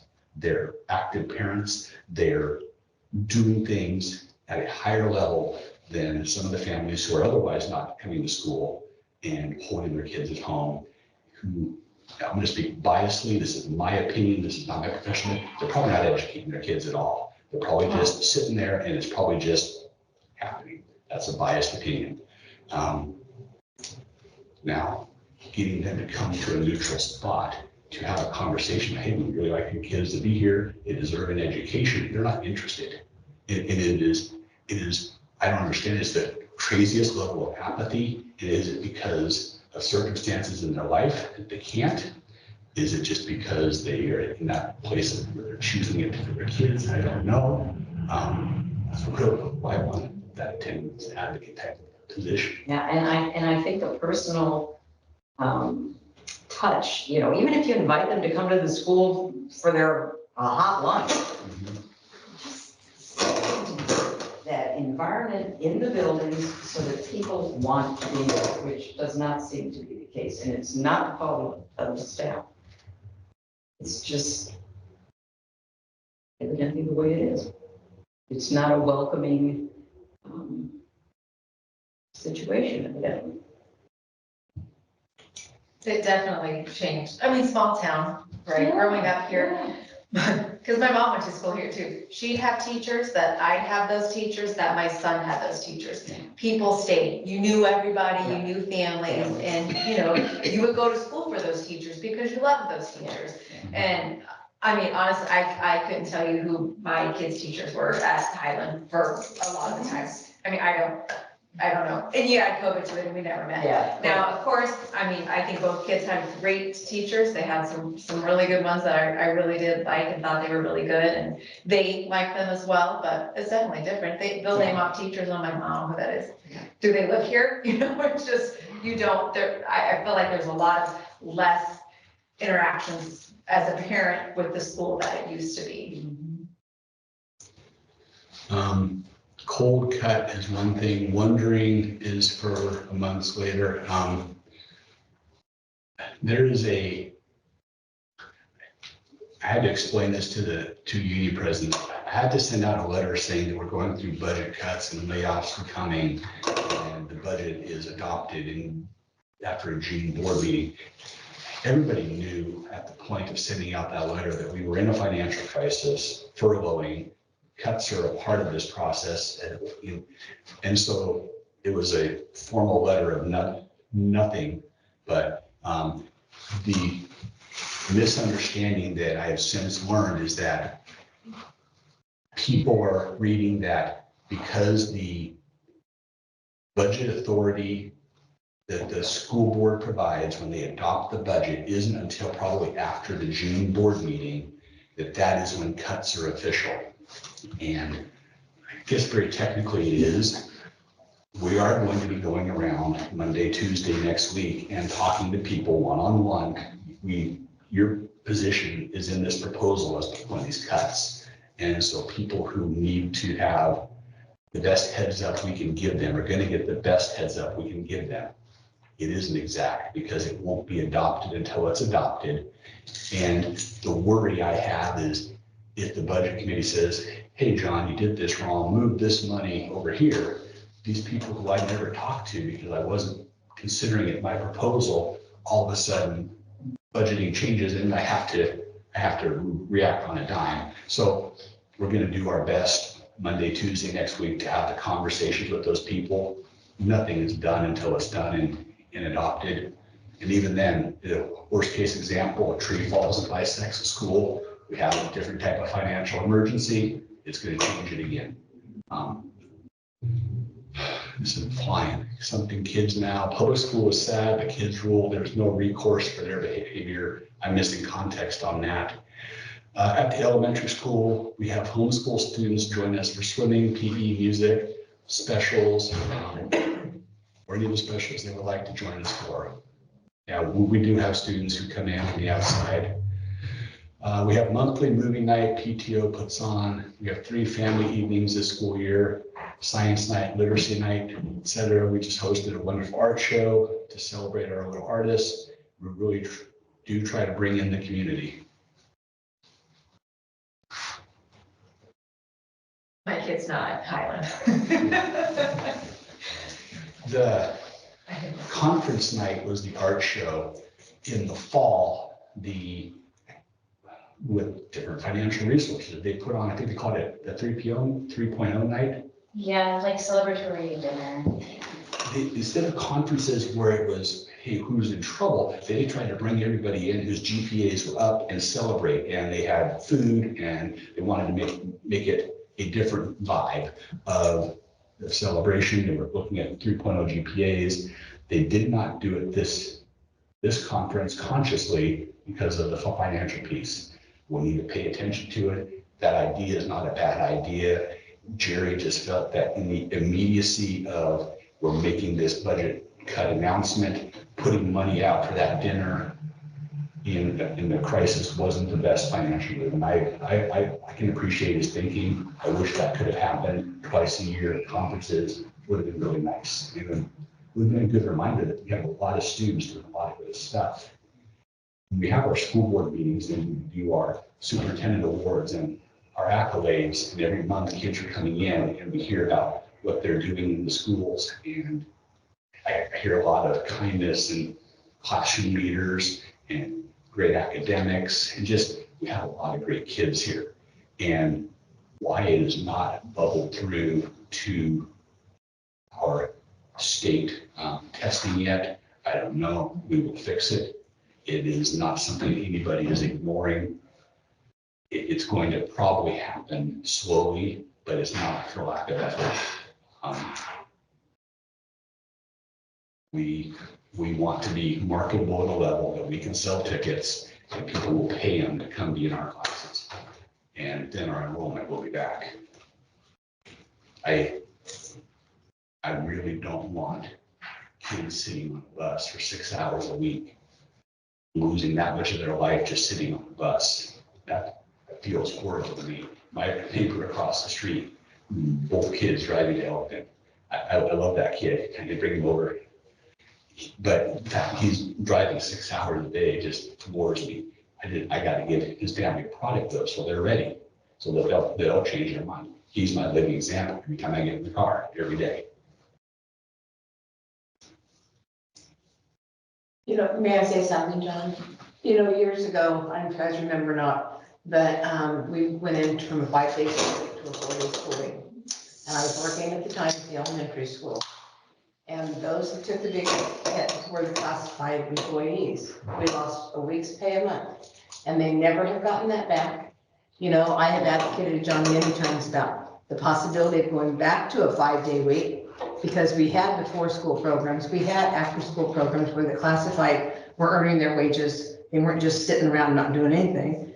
And I think that'd be beneficial to the district. But we got to remember, we've been through tough times before. Yes. And you know, I can't even tell you what year it was now that happened, but It was 98 in Pilot Rock when we did it. yeah, we lost Jewett, you know, when the mill, the mills went down, we lost Jewett. You know, we used on those funds for a long, long time. So this is just something else we're gonna just have to pull together and see what we can do instead of the constant criticism of everybody like this. That's not gonna solve any issues. Here, okay. I want to change one thing you just said respectfully. Criticism is very valuable. Sometimes the delivery is a little tough, but Yes. hearing the criticism, hearing the concern and raising something that is maybe not in the front of our brains, outside the box. I mean, we got to have the criticism, because if we all just are marching along on one path and everybody is following blindly, Well, yeah. You're right there. We need to hear these, you know, what the issues are. We definitely, as hard as it is to swallow, we do need to hear that on both ends of the plane here. I wish we would see more people at our board meetings that would get up and speak monthly. John is on the radio a lot. I've tried to catch that segment. Very few people chime in to listen to it. And I know Simply Working don't have that, are able to do that. But he asks for questions. You know, people pose questions, you know, during that session too. He's often asked to have people come and have like an open session with him. I've seen those posts from him, you know, for the last couple of years, and he doesn't get any results from that. So I guess we're all a little bit to blame for a lot of things when it comes to communications and letting our feelings be shown, and ideas, you know, just pass the ideas back and forth, and criticisms as they may be also. And I hope I'm not offended anybody, but this is what I've learned from when I was working in the district and what I see now as a board member. Hoping, when I became a board member, I was hoping that what I would bring from having worked in the district would be beneficial. And I really hope that it has, because most of you know me, you know where my heart's always been. So, you know, I'm for the city of Breesport. Joey grew up here. His kids are going to school here. You know, we've had our own issues, you know, with our grandkids and stuff. So we've seen that too. And I don't know how to, I'm not a fixer. I wish I were. I was not, but I do want everybody to kind of come together and work to get the criticism out, positive ideas coming in, and minds working on solutions for all of us. Are your board meetings only open to, I know they're open to the public, but can anybody speak, or they have to pre-plan ahead? Submit questions. Submit questions. Two ways to do it, actually three.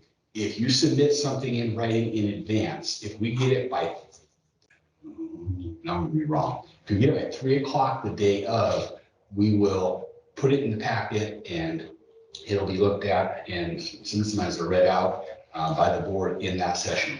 If you submit it after 3 o'clock, we'll put it into the minutes. So things that are in writing become artifacts in there.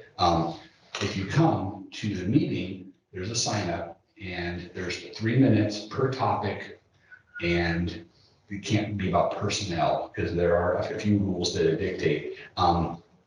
This will be an interesting meeting because the topic is almost for sure going to be around budget, and they put a limit on the number of people for a topic. So to some extent, having a spokesperson representative of key topics when there's several people all coming together rather than each person taking their 3 minutes when the ideas are similar and can be summarized together for efficiency.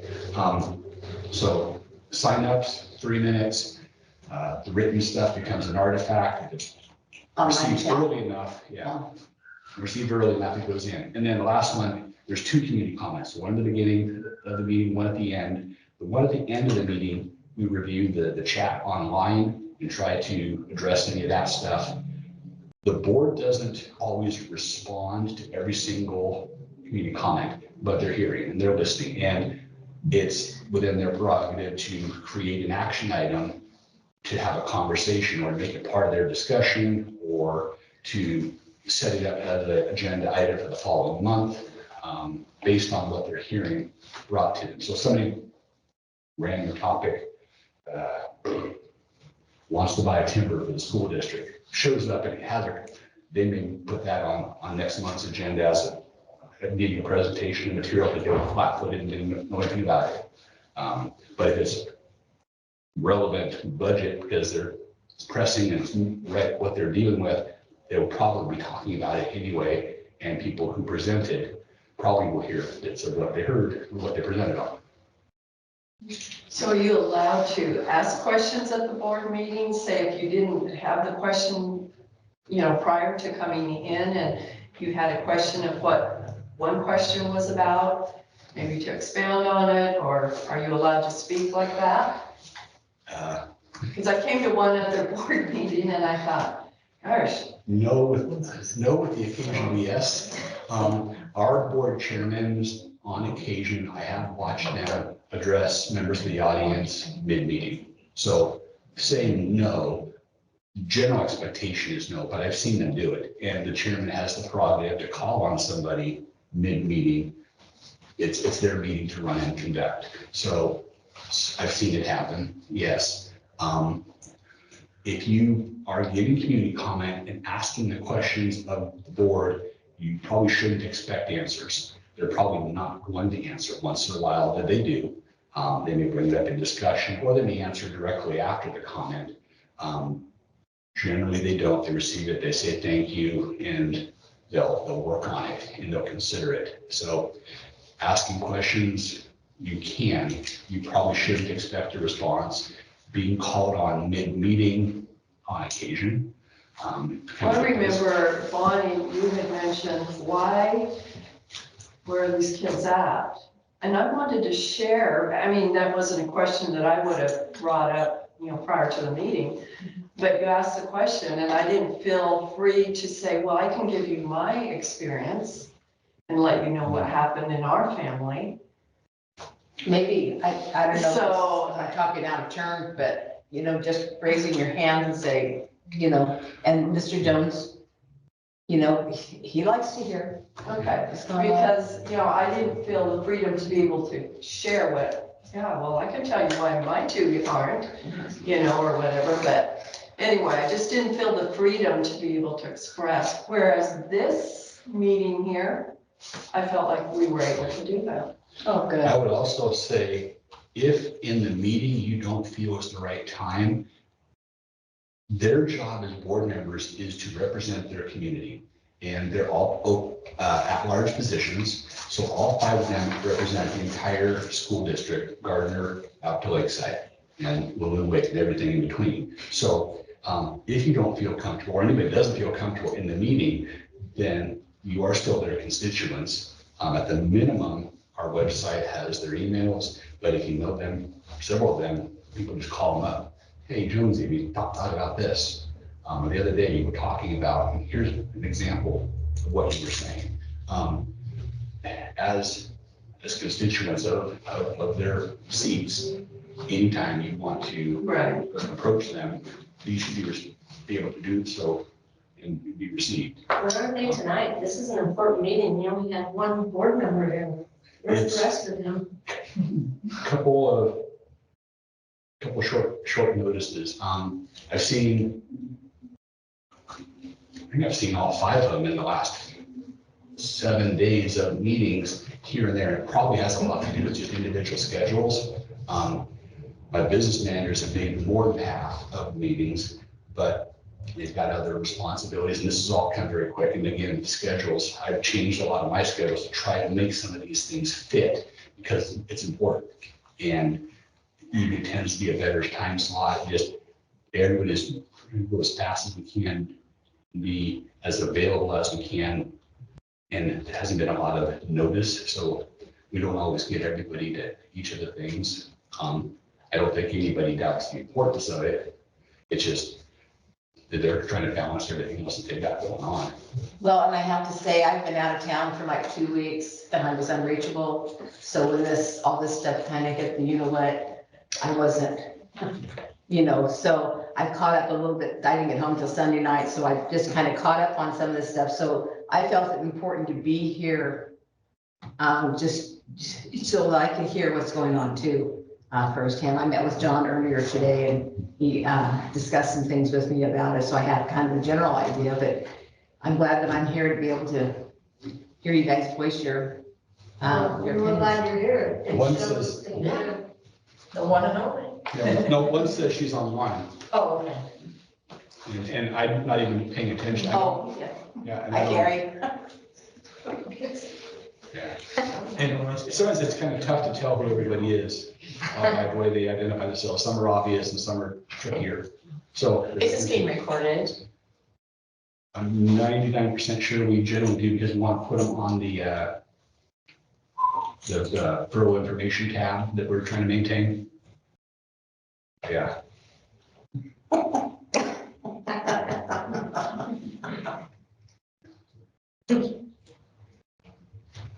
So you have 2 out of 5. Thank you for coming. Thank you for coming. And please reach out at any point. And this is, Okay. there's a lot of stuff going on. Yes, there is. Okay. And we just need to tackle it.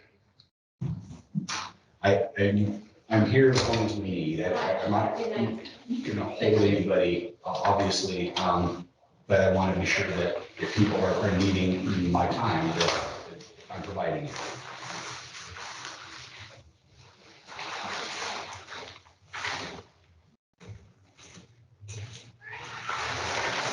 Can I make a suggestion that at the budget meeting, we try to advertise and all available advertising places, including the robocalls and emails. Those things we still hear. I know that we've done the newspaper ad, that's a legal requirement. I know we have it on Facebook and might need to be refreshed. Our website, and robocalls, and Big reports was a great idea. yeah, Yeah. that one's out there. Where we can, I think the board meetings in general are, but I have to check and see if the development committee specifically is listed there or not.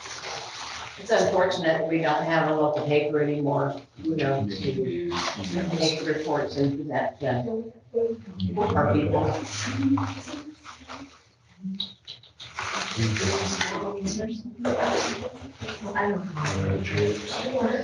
Yeah. Thanks for coming in. Thank you very much.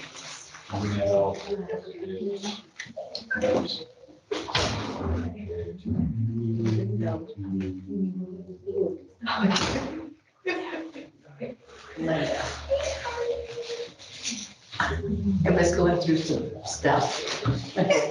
And I came across this little pouch that Then you said the budget. Oh, yeah. Was it in the district? It was with the plaid and with the Yeah, apple the on it. one on the district website is a PDF. People can place it or at least I scroll remember through it making and find other stockings stuff. every year for the kids in the I just don't know classroom. how I many remember people doing that. have Oh, that was a nice I just thing. really Yeah, I saw enjoy it. Is everything still in that whole packet?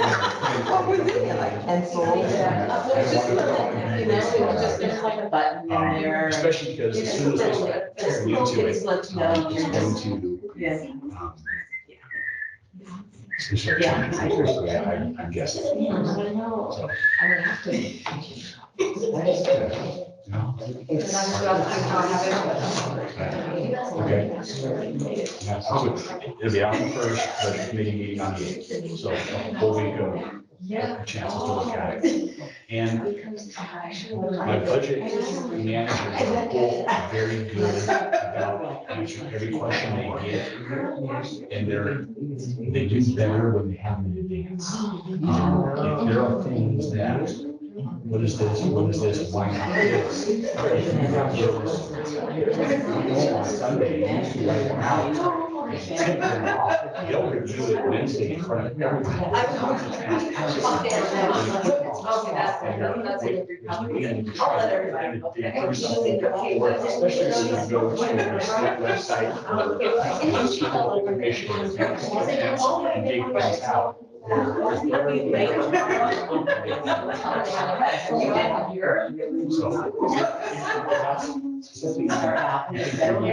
You should go with it. Take it as long as they could. You knew they wanted to be there. You just put those words on. Thank you for taking this opportunity. And appreciate who these. Anytime you want to come in and ask questions, please. I don't have to like reason here. Adjustments, changes. Kim, do you want? But then, I think people are leaving. Let's see right here.